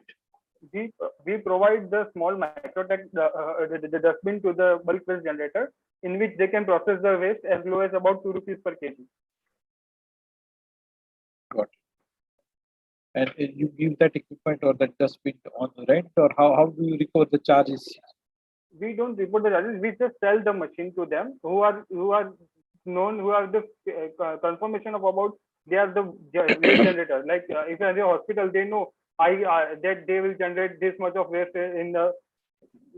They have a regular average for that. So as per the capacity of the bed and as per the capacity of their kilogram, it's done to in that only. And currently there is a autoclaving system and the incinerator system separately. We have developed a combined system. So once you drop the waste in our dustbin, you forget about it. The machine will take care of itself. So if you can tell me your journey until now, how many customers you acquired and how many customers you plan to acquire now on? How are you? What is your growth strategy? If you can just tell us. Yes, sir. We are in talks the CPCB and GPCB for the technology approval of our infrared pyrolysis. As we are not following any incineration process or any, we are following the design standards of the temperature and pressure requirement and material requirement, but and as far as emission controls also. But for the technology of infrared pyrolysis, there is a plasma pyrolysis approval. But for infrared pyrolysis, there's still it's in the process with the CPCB and GPCB. So we are likely to get the approval in the next 30 to 40 days. So after that approval, we can install the plants in anywhere, or we can start getting the customers. We are operational. We are operational since March only. All I'm asking is, in next 1 year, how many customers you plan to acquire? अगले 1 साल में कितने customer लेके आने का plan कर रहे हो आप? कितने कस्टमर ऑनबोर्ड करोगे? Okay, so the whole market is about many terms of around pharmaceutical waste and biomedical waste, but considering the processing sector of only biomedical waste, we are targeting 1 plant per month, and that's only 12 plants per year. For only 12 plants per year. Yes, and that will be bit high. That too would be high. Yes, and there can be high and increase as well exponentially as per the mouth of word and marketing and the government approaches and all that. As we can also treat the same hazardous waste of chemical landfills and all. So we are just, it's a minimum effort, it's the minimum fixed that these much customers would become only of the biomedical. The rest of the sectors are yet to explore. That's what I just wanted to understand, because then how capable you are. आपने कुछ तो बना लिया, approval awaited है, सब हो जाएगा, चलिए. फिर बाद में what next? I mean, what is your plan for next 1 year? I mean, how quickly you can acquire, how geared you are, what kind of market studies which you have done, which will help you to quickly scale up and say upon approval, I plan to get 1 customer a week, or what is it that? I just wanted to ask that. Thank you so much. Over to you, Piyalee. Thanks. Hi, Mihir. Sorry, I have a very basic question. You talked about the dustbin, and we also, saw the slide that you have here about this setup. And there are commercial units, right, which you are going to target. तो आपका ये product जो है individual houses के लिए भी है, या you are only looking at industrial or maybe the commercial units like the hospitals and restaurants and all these places? For individual houses, it would be same with they can't afford this type of, because for this type of plant you must require at least 100 to 120 houses or colony or tenements to install one type of this plant. Right. So that, and currently we are targeting the smart cities, townships, hospitals, clinics, commercial complexes, hotels, and pharmaceutical companies, chemical companies, and all that. Right. So mainly B2B, just कह सकते हैं, is your model to go ahead, not probably with the individual societies or communities or any other way, right? Yes, definitely. Right. And just one last question. So once, as you mentioned, that you would probably have maybe 12 units as your clients and all. What sort of a revenue and what do you think is the kind of margin that would happen in this kind of a business setup? Yes, so revenue generation would be totally depend upon the capacity of the plants we would be selling. So we are expecting around, we are not charging much, we are expecting around 15 to 20% of the margin, and the revenue generation for the next year by the selling the 12 plants is around 1.2 crores, and we are considering that as a timeline as a milestone. Right. Thank you. And is that you are based out of Ahmedabad at all? Or? Yes, okay, Ahmedabad, at Chattopadhyay. Okay, so you're probably looking to sort of get your clients for the first 1 year, maybe in and around Ahmedabad, so that it is easy for you to manage the operations of your this thing. Yes, definitely. I will be preferring more customers from Ahmedabad and around Ahmedabad, because Ahmedabad already have 4 to 5 GIDCs.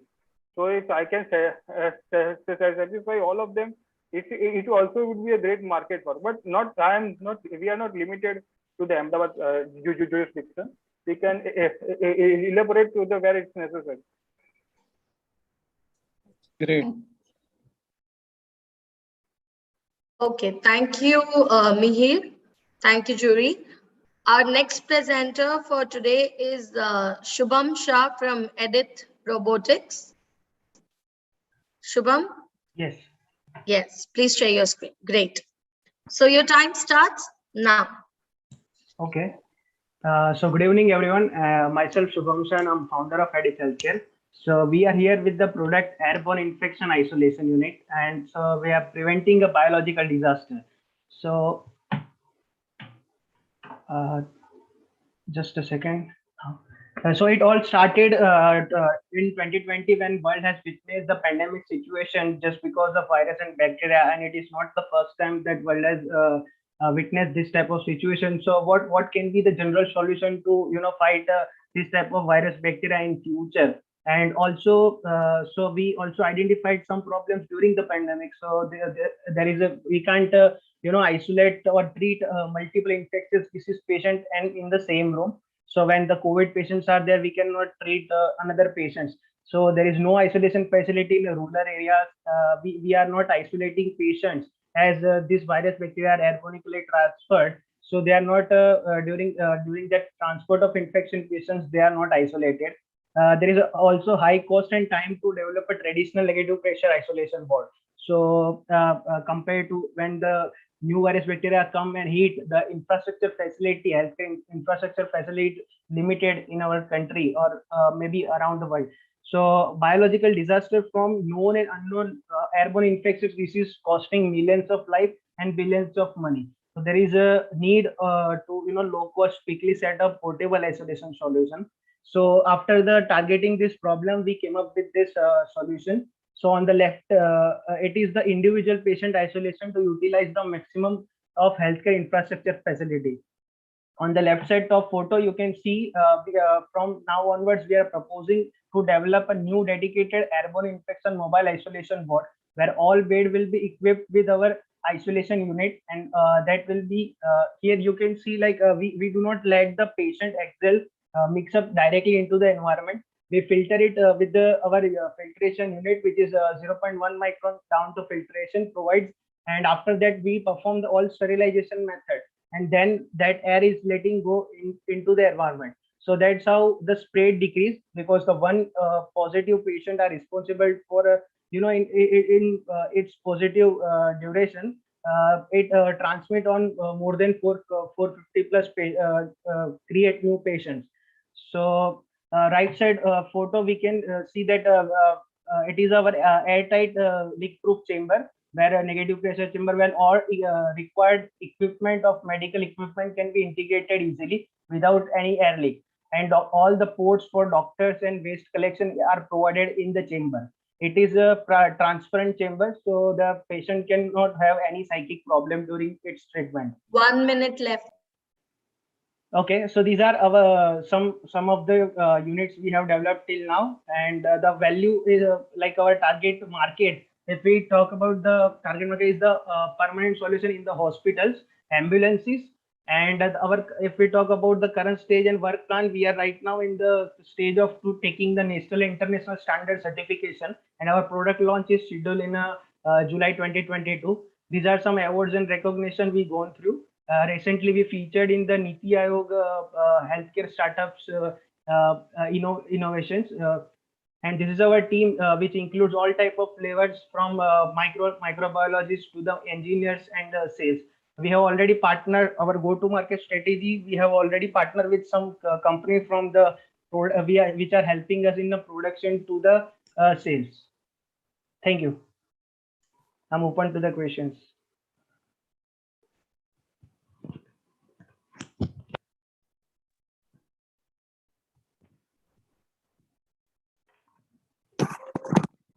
Yeah, Shubha, great presentation. So, indeed, I mean, it seems you also rehearse and you know the tricks of the trade apart from go-to-market strategy and how you are doing your product. You also showed what is the project plan, what is the growth plan, and also really impressive presentation.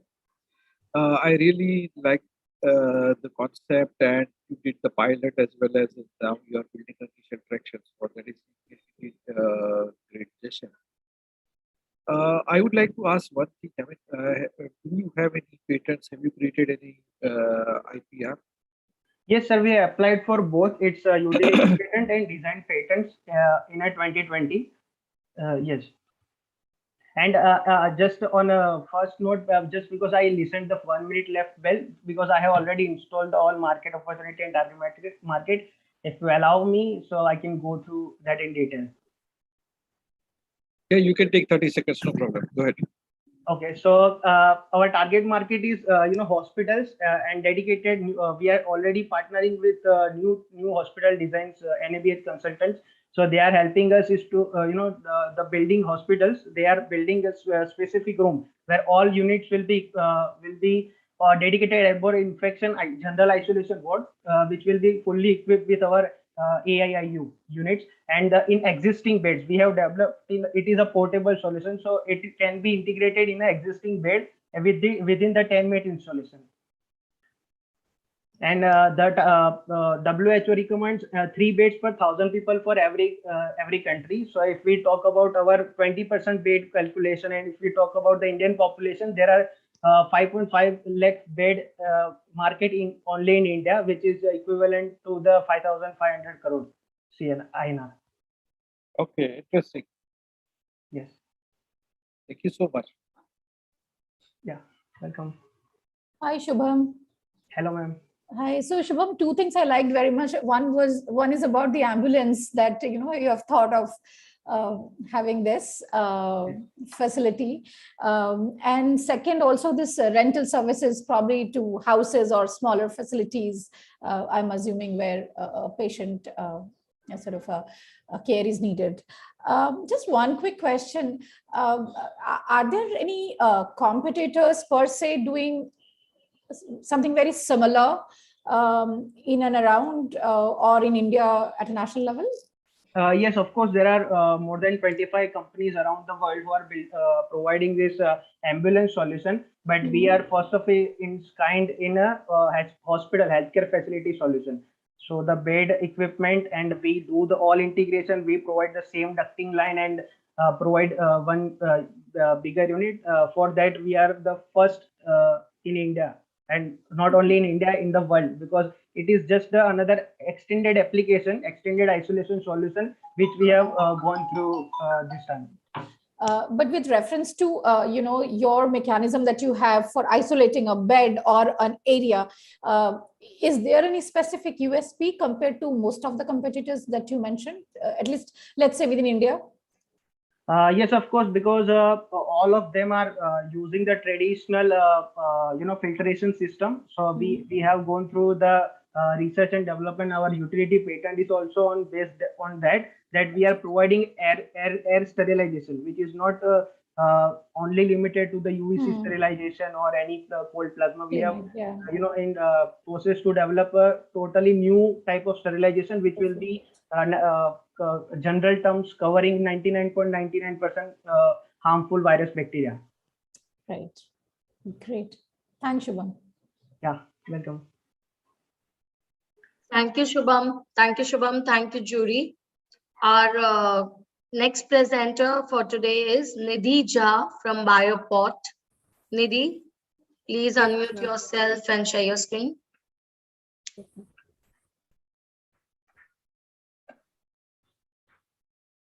Slide दिख रही है? Yes, it's visible, and your time starts now. Hello everyone, मेरा नाम निधि झा है। मेरे startup का नाम बायोपोर्ट है। हमारा स्टार्टअप AIC GUSEC में इंक्यूबेटेड है। हमने मेनली 2 प्रॉब्लम पे फोकस किया है। पहला है agriculture waste accumulation. Agriculture waste अगर लैंड पे एक्यूमुलेट होता है तो धीरे धीरे सड़ने के बाद उससे लैंड पॉल्यूशन क्रिएट होता है। अगर उसे हम जला देते हैं तो उससे एयर पॉल्यूशन क्रिएट होता है। अगर उसे हम वाटर बॉडीज में फेंक देते हैं, जैसे काउ डंग, फ्रूट वेस्ट को हम फेंक देते हैं पानियों में, नदियों में, तो उसके कारण रिवर पॉल्यूशन क्रिएट होता है। हमारा दूसरा प्रॉब्लम है chemical fertiliser. Excess use of chemical fertiliser के कारण प्लांट की ग्रोथ को भी अफेक्ट होता है, उसकी टॉक्सिसिटी बढ़ती है और उसके न्यूट्रिएंट वैल्यू कम हो जाते हैं और सॉइल में हैवी मेटल्स का एक्यूमुलेशन हो जाता है और सॉइल की फर्टिलिटी भी कम हो जाती है।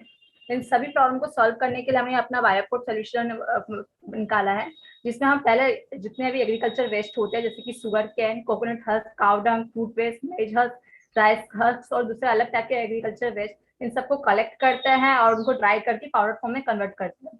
उसके बाद हम इसमें ऑर्गेनिक पॉलीमर और ऑर्गेनिक गम्स मिक्स कर उसे थोड़ा सॉलिड एक स्ट्रक्चर देता है, जिससे हम बाद में उसमें पोट बना सके। इसमें हम कुछ माइक्रोब्स ऐड करते हैं, जो बैक्टीरिया और फंगस का मिक्सचर होता है, जो प्लांट की ग्रोथ को भी प्रमोट करता है और साथ साथ कुछ ऐसे न्यूट्रिएंट और प्रोवाइड करता है जो प्लांट इजीली यूज कर सके। और इसके अलावा वो कुछ केमिकल्स प्रोड्यूस करता है जो प्लांट के डिसीज को रोकता है, जैसे कि कुछ फंगिसाइड केमिकल प्रोड्यूस करता है, जैसे ट्राइकोडर्मा, फिर कुछ पेस्टिसाइड प्रोडक्ट प्रोड्यूस करता है, जिससे प्लांट को कोई पेस्ट या फंगस का इन्फेक्शन लगे। और उसके बाद हम ये अपना बायोडिग्रेडेबल पोट बनाते हैं, जिसमें एरेशन इजीली हो सकता है और काफी टाइम तक वो मॉइस्चर को कंटेन करके रख सकता है। हमारा बायोपोट बाकी एग्रीकल्चर बाकी बायोडिग्रेडेबल पोट से अलग इसलिए इस तरह है कि ये नॉन फाइटोटॉक्सिक्स है, ये प्लांट की ग्रोथ को प्रमोट करता है, प्लांट की इम्यूनिटी को प्रमोट करता है, इसमें वाटर रिटेशन कैपेसिटी है, कंपोस्टेबल है, एग्रीकल्चर वेस्ट का बना है, इसमें बेनिफिशियल माइक्रोब्स है, बायोडिग्रेडेबल है और सेल्फ फर्टाइल है। बायोपोट किचन गार्डनिंग के लिए वेस्ट क्यों है?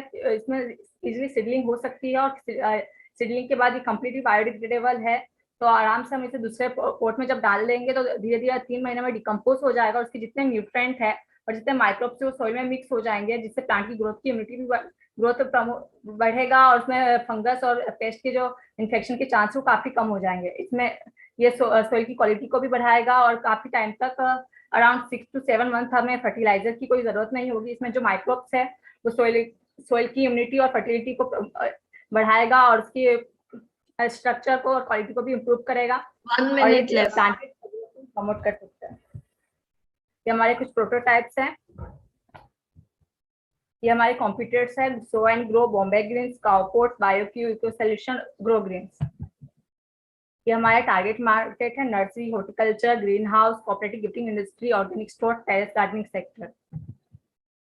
ये कंप्यूटर एनालिसिस के हम बाकी से अलग कैसे, तो हमारा यूनिक वैल्यू प्रोपोजिशन ये है कि हमारा फूड बायोडिग्रेडेबल है, इसमें वाटर रिटेशन कैपेसिटी है और ये बायो फर्टिलाइजर टेक्नोलॉजी को कंटेन करता है। इसकी प्राइसिंग 40 रुपीज है और हम इसे ऑनलाइन और ऑफलाइन ब्रांडिंग कर रहे हैं। हम अपना रेवेन्यू ये पोर्ट सेल करके फिर गिफ्टिंग प्लांट, जैसे कि इंडोर प्लांट, सप्लीमेंट प्लांट और मेडिसिनल प्लांट, जिस पानी की काफी कम जरूरत होती है, उसे अपने पोर्ट में डालकर सेल करके फिर गिफ्ट हैम्पर, जिसमें पोर्ट, पोटिंग सॉइल और सीड्स होंगे और अदर गार्डनिंग प्रोडक्ट जैसे liquid fertiliser, potting soil, gardening tools और ऑर्गेनिक सीड्स सबको सेल करके जनरेट करेंगे। ये हमारा business. Time's up Nidhi, time's up. Over to you जजेस।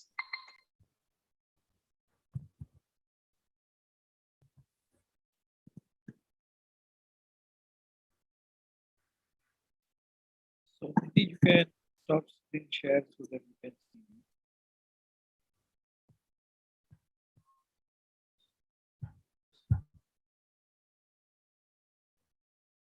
Hello. Yes. So indeed a great presentation and to the point, Chris, you are solving the problem. So how are you designing the supply chain around your solution, and then how are you planning to scale up? What is your growth plan? Sir आपकी आवाज नहीं आ रही है। अभी आ रही है आवाज? Hello. हाँ, अभी आवाज आ रही है।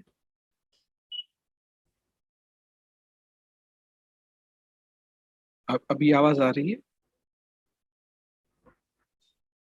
Yes sir, yes sir.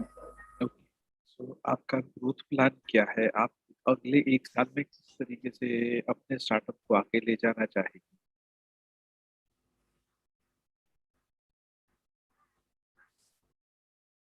Hello hello.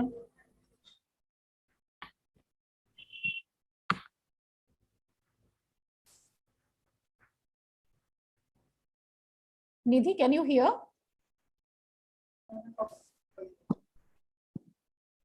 Hello. We can hear you. We can hear you. हम लोग आपको सुन पा रहे हैं मैडम. आप हमें सुन पा रहे हैं? Yes sir. आ रही है सर. हाँ. Yes तो sir. हम ये अभी आई पूछ है. रहे हैं. हाँ, तो हम ये पूछ रहे हैं कि अगले 1 साल में आप क्या करना चाहोगी अपने स्टार्टअप के लिए? Yes sir. तो अगले आप क्या प्लान कर रहे प्लान हो? हमारा ये है कि हम मोस्टली वेडिंग गिफ्टिंग. हेलो. हमारा 1 साल का प्लान ये है कि हम प्लांट गिफ्टिंग इंडस्ट्री पे फोकस करेंगे, जैसे कि वेडिंग गिफ्टिंग के लिए, फिर कॉर्पोरेट गिफ्टिंग के लिए, बर्थडे गिफ्टिंग के लिए, और उसके साथ साथ हम किचन गार्डनिंग में भी अपने प्रोडक्ट को प्रमोट करेंगे. और ये एक बायोपॉट है. ये बायोपॉट का लाइफ कितना है? ये 3 मंथ है. उसके बाद वो डिकम्पोज हो जाता है. फिर बाद में फिर से दूसरा डालने का? उसके बाद इसे बड़े पोर्ट में आप ट्रांसफर कर दो तो ये जो है डिकम्पोज हो जाएगा.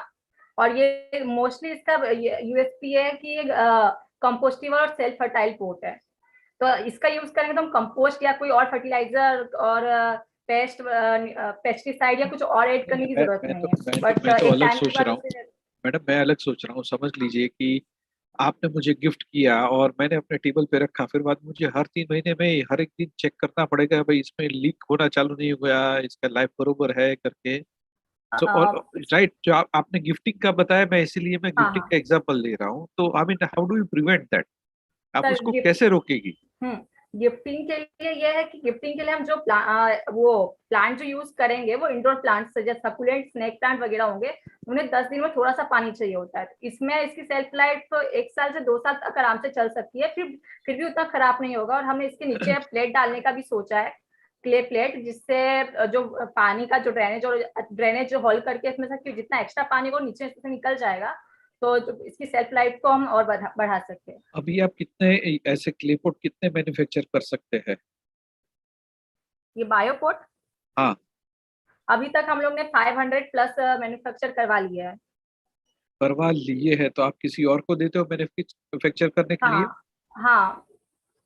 तो आपका इसके अंदर, हाँ, तो आपका यूनिक प्रोपोजिशन क्या है? आप क्या कुछ पेटेंट ओन करते हैं, क्या करते हैं? क्योंकि आप तो किसी और को बता रहे हो कि भाई एक बायोपॉट बनाओ, उस पर स्टिकर लगाओ बायोपॉट और हमें सप्लाई करो. प्रीमिक्स हम बनाते हैं. खाली प्रीमिक्स में जो माइक्रोब्स और जो बाकी जो हम ऑर्गेनिक पॉलीमर्स वगैरह ऐड करते हैं, प्रीमिक्स बना के हम दूसरों को देते हैं कि वो मैन्युफैक्चर करें. हमें अभी मशीनरी की परमिशन नहीं मिली है. तो हमें ये प्रोडक्ट अभी प्रोटोटाइपिंग स्टेज पे ही है. जी जी जी, समझा मैं, समझा. हाँ, मतलब वो exactly. So that is what I wanted to understand. And how आपका क्या प्लान है कि आप अगले 1 साल में किस तरीके से अपने स्टार्टअप को ग्रो करना चाहोगे?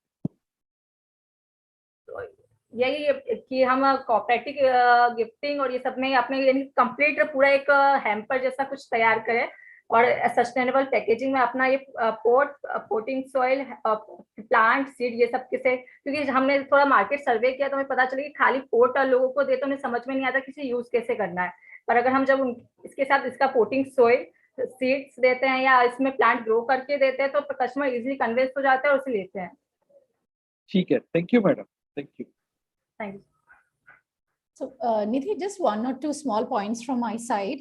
First, I really like this idea. I mean, I thought बहुत cute hai, even if you were to give it as a gift to someone. So it's a very nice idea. But I do agree with the conversations. अभी जो बात हो रही थी, ये थोड़ा सा शायद कस्टमर फ्रेंडली में मुझे भी लग रहा था कि अगर 3 महीने में मुझे ये बदलना पड़े, कहीं से एक दूसरा कुछ पॉट लेके फिर उसमें रखना पड़े, then that USP is also lost.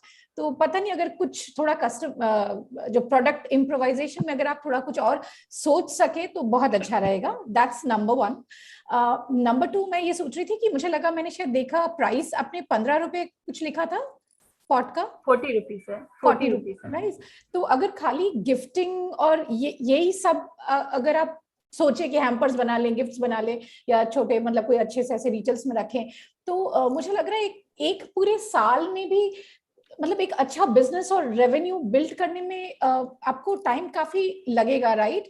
जो आप क्रिएट कर रही हैं, the actual material for building this product, is it possible that you could think of extending it to something much bigger which can have a much bigger impact also on the society? मुझे लगता है आप कर पाएंगे अगर आप थोड़ा सोचेंगे तो इसका यूसेज और भी थोड़ा ज्यादा हो सकता है देन जस्ट अबाउट गिफ्टिंग और the small pots for you know peers and family. Okay. Right, because थोड़ा रेवेन्यू मॉडल भी आपको मुझे लग रहा है सोचना पड़ेगा ज्यादा. Okay. If this is kind of going to be your only product. Okay. Thank you. Right? Thanks. Thank you, Churi. Thank you, Nidhi. Our last presenter for today is Chinmay Kapruan from Sankor Innovations. Chinmay, can you please unmute yourself and share your screen? Yes, ma'am. Good evening to everyone. I'm just sharing my screen, ma'am. 1 minute. Okay. Ma'am, is my screen visible? Yes, yes. So your Okay. time starts now. Good evening to all. Myself from Suncor Innovations. We are basically into smart textiles and are making a smart jacket which will be synced to a mobile phone application and controlled by that. The pain points which we are solving: back pain, neck pain, muscle issues, especially the lower back, the wrong posture, spondylitis, insomnia, and body temperature hemostasis, and uneven bone growth also. Solution. Solution number 1, graphene thermal pack. Solution number 2, neck pillow massager. Solution number 3, posture correction belt. The market size which we are expecting for our smart jacket is $1.6 billion TAM, 5 million units SAM, and 0.5 millions of SOM. As we all know that the problem based is back problem 25 to 30% under the age of 40, neck problem 75% of adults, spondylitis 69 lakh patients, and postural defects and other road accidents. Yes, we also prevent road accidents through our smart jacket. Also, occupation-based target market is the IT, computer science, and hospitality industries, where people are sitting long hours on the chairs and working continuously through the day. There are retired senior citizens as well as army professionals who are working harder and are putting a strain on their back as well as their posture. Competitor approach. Our competitors are basically only one, that also partially, that is T-Wear. That's a startup which started in Singapore. Others are indirect, Phoenix and Tynode, and Denny's. Best West. Yes, Best West is our product. As you can see in the photograph, the black color thing is the posture correction belt. The outside part is the jacket. It is a prototype, and the blue color is the neck pillow. The green color is the SOS, and the other is the power bank. Yes, this is the prototype, and in the end, I'll be showing you other. This is the concept of the smart jacket: front view, back view. As you can see, the heating and the cooling system, it is for all seasons. Yes, it is for all seasons. The radium strips and the reflector strips which prevent the accidents, as I said, back posture due to the posture correcting belt, as well as the ventilation system. Yes, this is the basic application which we had framed and tested the product with. As you can see, you can control the inner heaters with the intensity as well as the massage intensity. There are 3 regions: lower back, back, and upper back. There are many people who are visiting physiotherapists daily due to knots and other issues and sitting in long hours, office hours. For that, we are giving the best solution. Timing, rise in IT sector jobs. There is a rise in crime rate. As I said, it is an SOS based jacket. It has solved the problem of women plus child safety. Next, competitive advantage. Due to the reflectors and the radium strip, we are having a competitive 1 minute advantage left over all the other smart jackets. Roadmap: 2020 prototype MVP pilot testing, 2022 commercial viable product testing, licensing, 2023 launch, and 2024 we want to achieve a product market fit. The minimum which we are expecting is basically 1,000 customers in an year. It's a worst case scenario, making a revenue of 1 CR. The distribution channels: website, Amazon, Flipkart, and same ways goes for the direct and the other sales. Monetization strategies: direct sales, affiliate sales, subscription model. Yes, we have a subscription model. App-based revenue, that is just due to the basic buying through the application. The social media platform through the YouTube channel, basically. Business model: B2B, B2C, and government, B2G. We are catering to all the 3 business models. This is our cost allocation per jacket, which makes us a profit of 4,950 per jacket at a selling price of 10,000. We have our revenues and projections Time's and up, other Chinmay. sheets. Time's up. Thank you. Thank you, ma'am. Thank you. I'm Over done. to you, judges. Chinmay, did you present using your mobile device? Yes, sir. Yes, sir. I'm sorry for that, but due to something, I had to present it to my mobile because this thing in the laptop wasn't able to run the video. I wanted to show a video, sir, in the end, and I'll show it to you. Go ahead and show us. Yes, sir. 1 second.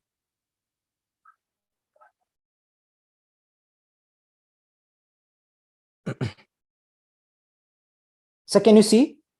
Yes, we can. Go ahead. Yes, sir. This is the prototype, sir. That is the back portion of the circuit, sir, which is controlling the microcontroller. That blue color is the neck pillow. And so basically the two pockets contain, one is SOS and one is the containing the power bank. And the strips are basically, one is the radium strip and one is the reflector strip, sir. And inside part, as you can see, I have the posture correcting belt, sir. Sir, in the above photograph, as you can see, that is the inside part. That the small ones are motors, and the black color is the posture correction belt. And this is the prototype. In the MVP, sir, the posture correction belt will be combined with the jacket in a soft fleece. So that is the thing. And so the orange color thing, which you can see in the orange color thing, sir, in the photo, that is the heat pack, sir.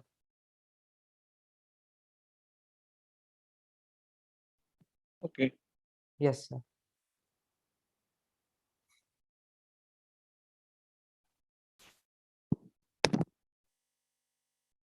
So how different you are from other posture correction devices? I mean, I know posture correction belts are available on Amazon as well.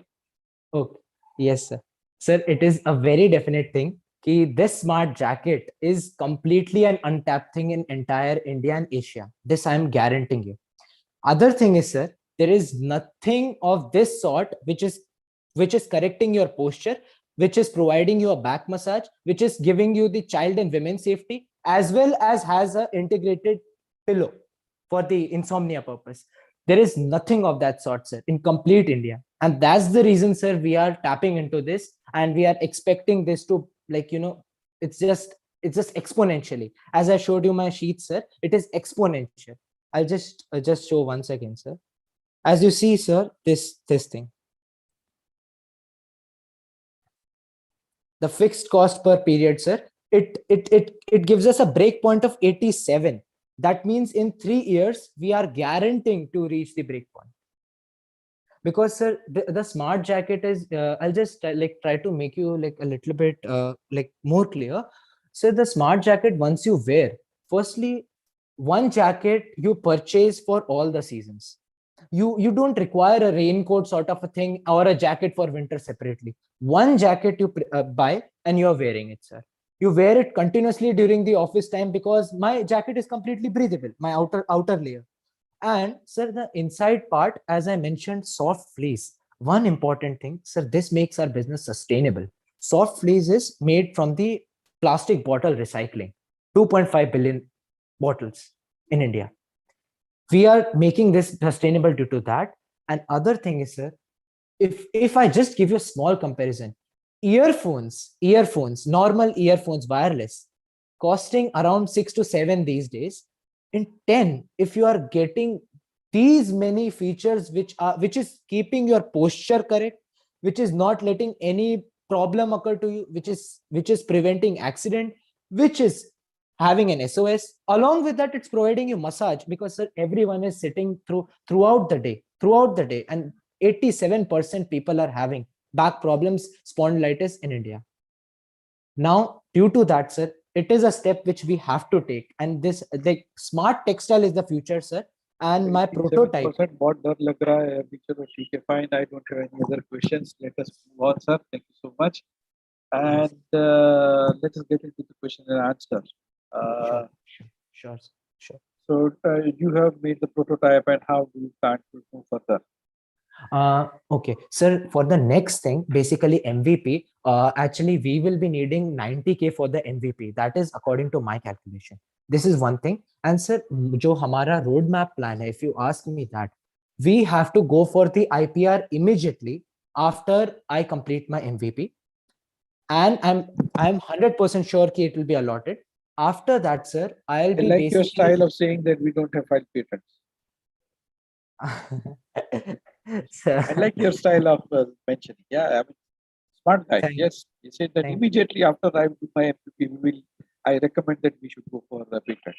Yes, I sir. really like your way of saying. Thank you so much for revealing what I did not want it to ask. Thank you, sir. So, like, sir, after that, sir, immediately, sir, basically, I know कि we are a startup. So I am like following just-in-time method. Just-in-time method is basically, sir, we are micro manufacturing it. So first, we sell it to the number of people in a state. I am right now in Gujarat, Vadodara.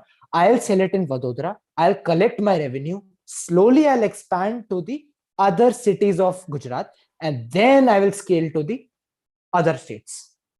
And in the simultaneous phase, sir, I will be going for the seed funding. The reason is, sir, because I want this thing not to be manufactured in China, because I'm very sure that this thing can be done in India. Because Make in India, sir, I am a promoter of that, and it can be done. So I think karna chahiye. We have to do this thing. One more thing, sir. Now in my product line, I have planned my product line also. This is for the three age groups, sir. हमारा 3 variants है. One is from 25 to 65, जिसका main है because these are the people who are doing job and who are having these back issues ये as सब well as. आपका presentation के अंदर होना चाहिए था. अभी आप इतना लंबा क्वेश्चन आंसर चल रहा है, उसके अंदर you are revealing your 3 variants. वो I think these things should have been in the PPT itself. Yes. Or I mean, when you know that this is a scheduled event, it should have been at a place where you could have presented using laptop, right? I agree. वो तो है, sir. Actually, one more thing, sir. अचानक तो किसी ने बोला नहीं कि आ जाओ करके. नहीं. Sir, what happened was, I'll tell you one more thing. नहीं सर, मेरे को सर नहीं, there would be definitely their story behind that. No, I sir, am not. SSIP was there today, and that got like immediately it got postponed. So I was sitting there, and then immediately this No problem, came. sir. No problem, sir. No problem. Let us move on, Madam Piyalee. Would like to go ahead. Sir, but आपका answer देना बचा है, sir, please. अरे बाप रे, अरे sorry. बताइए Sir, sir, ये पूरा मेरे को कॉलेज वाइवा वाला फीलिंग आ रहा है. हाँ, मतलब सच्ची में चिन्मय, you are taking me to my graduation days, और घुमा के गोल घुमाओ, बहुत लंबा आंसर. बताओ सर, बताओ. सर, जो हमारा वेरिएंट है 25 से 65 का, सर, उसकी जो हमारी मेजर एम है, वो हमारा बेसिकली एंट्री है. उससे we will enter the market. तो गो टू मार्केट जो हमारा होगा, उसमें हमारा एंट्री पॉइंट 25 से 65 है. एंड स्लोली जब हम उसका रिस्पॉन्स देखेंगे, बिकॉज सर अभी तो अर्लियर मार्केट रिसर्च से जो भी हमने सर्विस किए थे और हमें ग्राफ्स आए, उसमें सर इतना था कि firstly these people are ready to buy. These people are ready. उसके बाद सर हम लोग उस पे चाहेंगे कि जो हमारा छोटा सेगमेंट है, that is from 10 years to 25, और फिर जो 65 प्लस वाला है, सीनियर सिटीजन मार्क सर. तो ये है. एंड वन मोर थिंग, मेरी प्रोडक्ट लाइन ऐसी है sir, because as I told you कि ये पूरा जैकेट सर पावर बैंक से पावर्ड है. मैंने आपको शो जैकेट में. तो सर पावर बैंक जो है, that is actually a source, but you have to still charge the power bank. Sir वो सब बराबर है. अभी जल्दी से आंसर खत्म करो sir. I am getting lost actually. किधर से किधर हम लोग घूम रहे हैं. I am literally running out of my patience now. बताओ सर, क्या बताना चाह रहे हो, वो बताओ सर. वो जैकेट में से एज ग्रुप पे गए, एज ग्रुप के ऊपर से पावर बैंक पे गए sir. I am losing track sir. जल्दी बताओ सर. Yes sir. तो इसका नेक्स्ट जो है, that we will be focusing for army also. ये कहने का मतलब है, बिकॉज यस सर, आर्मी के लिए, बिकॉज हमारा इसमें फ्लेक्सिबल सोलर पैनल इंटीग्रेट हमने टेस्ट किया है, जो कि वर्क कर गया था सर. ये सब चीज अपने को पीपीटी में डालना था सर.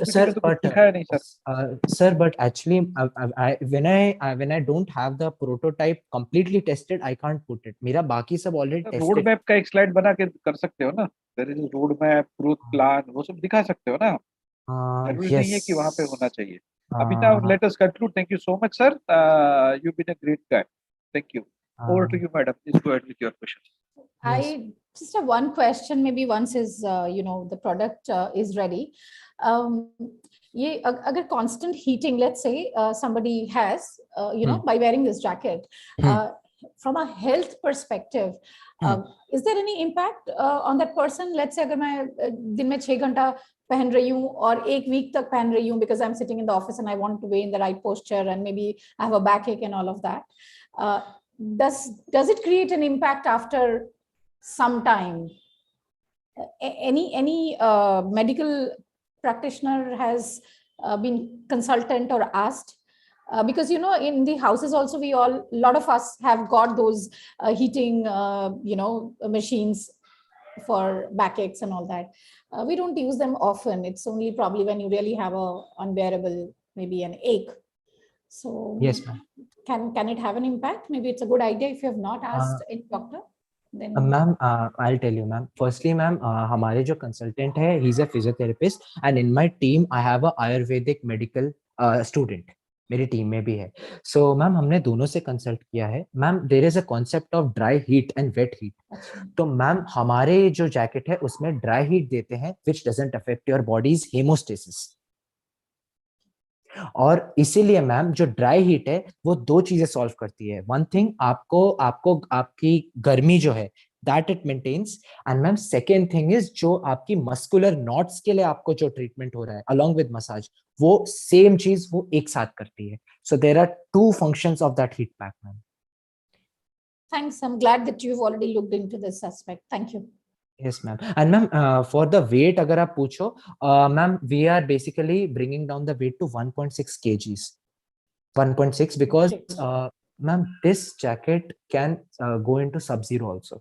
Sure. क्योंकि ma'am, 65 degrees Celsius is the temperature which we have tested the heat pack to, and 65 is ma'am ki it's like enough to sustain it any cold place anywhere. तो उसमें ma'am कैरेबल हो जाता है in any airplane anywhere. So that's ma'am ये हमारा major aspect है. Great. Yes, Thanks, Chinmay. Thank you. Thank you, ma'am. Thank you, sir. Over to you, Harsiddhi. Thank you, Piyalee. Thank you, Chintan. Thank you, Chinmay. I would now like to hand over the stage to Sonam. Sonam, if you are there, please. Yes. Aman, please go ahead. Aman?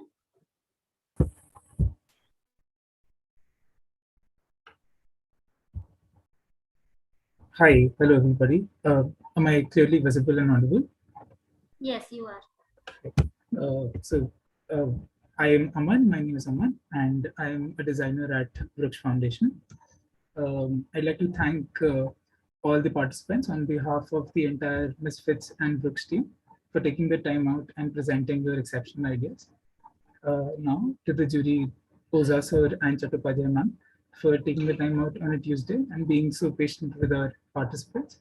And before we wrap up, it would be great if you could quickly share a closing thought with all our participants and those watching online.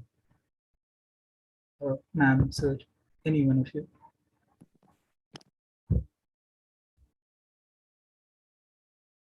Yeah, madam, please go ahead. I'll follow you. Okay. So thank you so much, Chintanji. So good evening, everyone. And thank you so much for giving me this opportunity to actually meet these fantastic entrepreneurs and see that so much of different work is happening. Some of these things were even eye-openers to see how, they have come up with different ideas, making money, making an income while creating an impact. So that's wonderful. And I think everyone who is now a next generation entrepreneur or the millennial entrepreneurs who are coming up with new ideas, I think the social impact part should be voluntarily, as part of your business plan.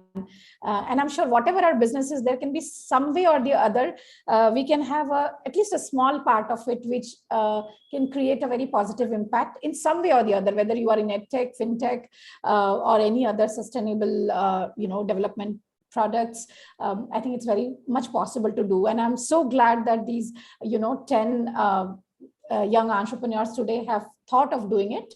I wish them all the very best. And I'm sure many other people who are watching this today might also start thinking about that in their existing business and existing enterprises. Is there something that can be done which can help people and community, in the end? So I'm very glad that you have you have organized this event, and I wish and I hope it continues like this and grows bigger and bigger with every year. Thank you so much. Thank you, ma'am. Thank you. So I have got something to share. So I have put something on chat. So a couple of things I would like to recommend just for everyone's notice. I say that use digital space wisely. So all of you have got a screen space, the way we have background for the event. And all of you have got your own startup, they have got a logo and everything. So try to use the digital space which builds a recall value well.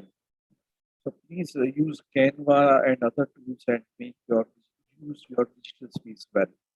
Attend various startup events because that would help you benchmark your delivery with other speakers, how they are delivering, what kind of storytelling they are doing, and also make a point to attend at least one startup event a fortnight. There are plenty of events which are happening across the globe, and LinkedIn is one of the good repository where you can find out certain events. Third one is share. So try to share something, all of you know each other in some or other way. Try to share, understand, rehearse, and then improve your delivery. Network with peers in your respective domain. They should know it is the era of collaboration, not competition. Try to network with people in your industry. Speed matters. That is where I ask many of the founders, what is your plan for next 1 year and how are you geared up to achieve it? So that is something important. Build your visibility, thought leadership. So in your given area of expertise, try to be cautious to sharing, liking, certain post on LinkedIn so that to build your recall as far as the industry is concerned. Like, if I say any of you, Sashank, then I want Sashank to be known as he's a guy who recycles ceramics, right? So try to be vocal about your industry domain in social media cautiously. Try to make a post at least once a week to kari sakte ho. Correct? I'm not saying do it every 3 hours, but at least once a week, at least you should do that. Try to build and engage with the audience. Show your thought leadership, and mentoring matters. So this is the time when you are charged and you're charged like electron. So, charge electron, if they are not guided, then what happens to that? So work and collaborate with the mentor, and I wish you all the best. Thank you so much. Thank you, sir. Thank you. That's really something to take back from the perspective where they're encouraging startups to have a dedicated sustainability idea and approach towards growing their business, and so how startups can leverage social media and digital platforms to grow themselves and their business. So thanks a lot. Now to our co-hosts. Thank you, Harsiddhi, and thank you to the entire team at AIC GUSEC for being a wonderful co-host. Now, dear participants, all of you have been phenomenal and your ideas are great. And the results are going to be out this Saturday, latest by this Thursday, I'm so sorry, on our social media handles. So make sure all of you are following us there. And this weekend, we are going to be covering Singapore, Hong Kong, Thailand, Malaysia, and Vietnam. So make sure you're joining that, and we have a perspective about what startup communities internationally are doing. Lastly, to all of you watching online on YouTube, thanks a lot for tuning in, and I hope you enjoy the rest of the evening. Thanks a lot, everybody. Thank you, judges. Thank you, everyone. Thank you, Vruksh Foundation and Misfits event. Thank you for being with us and taking your time out. We'll keep in touch for other events. Thank you. Thank you, everyone. Have a good evening. And have a good evening. Bye-bye. Bye.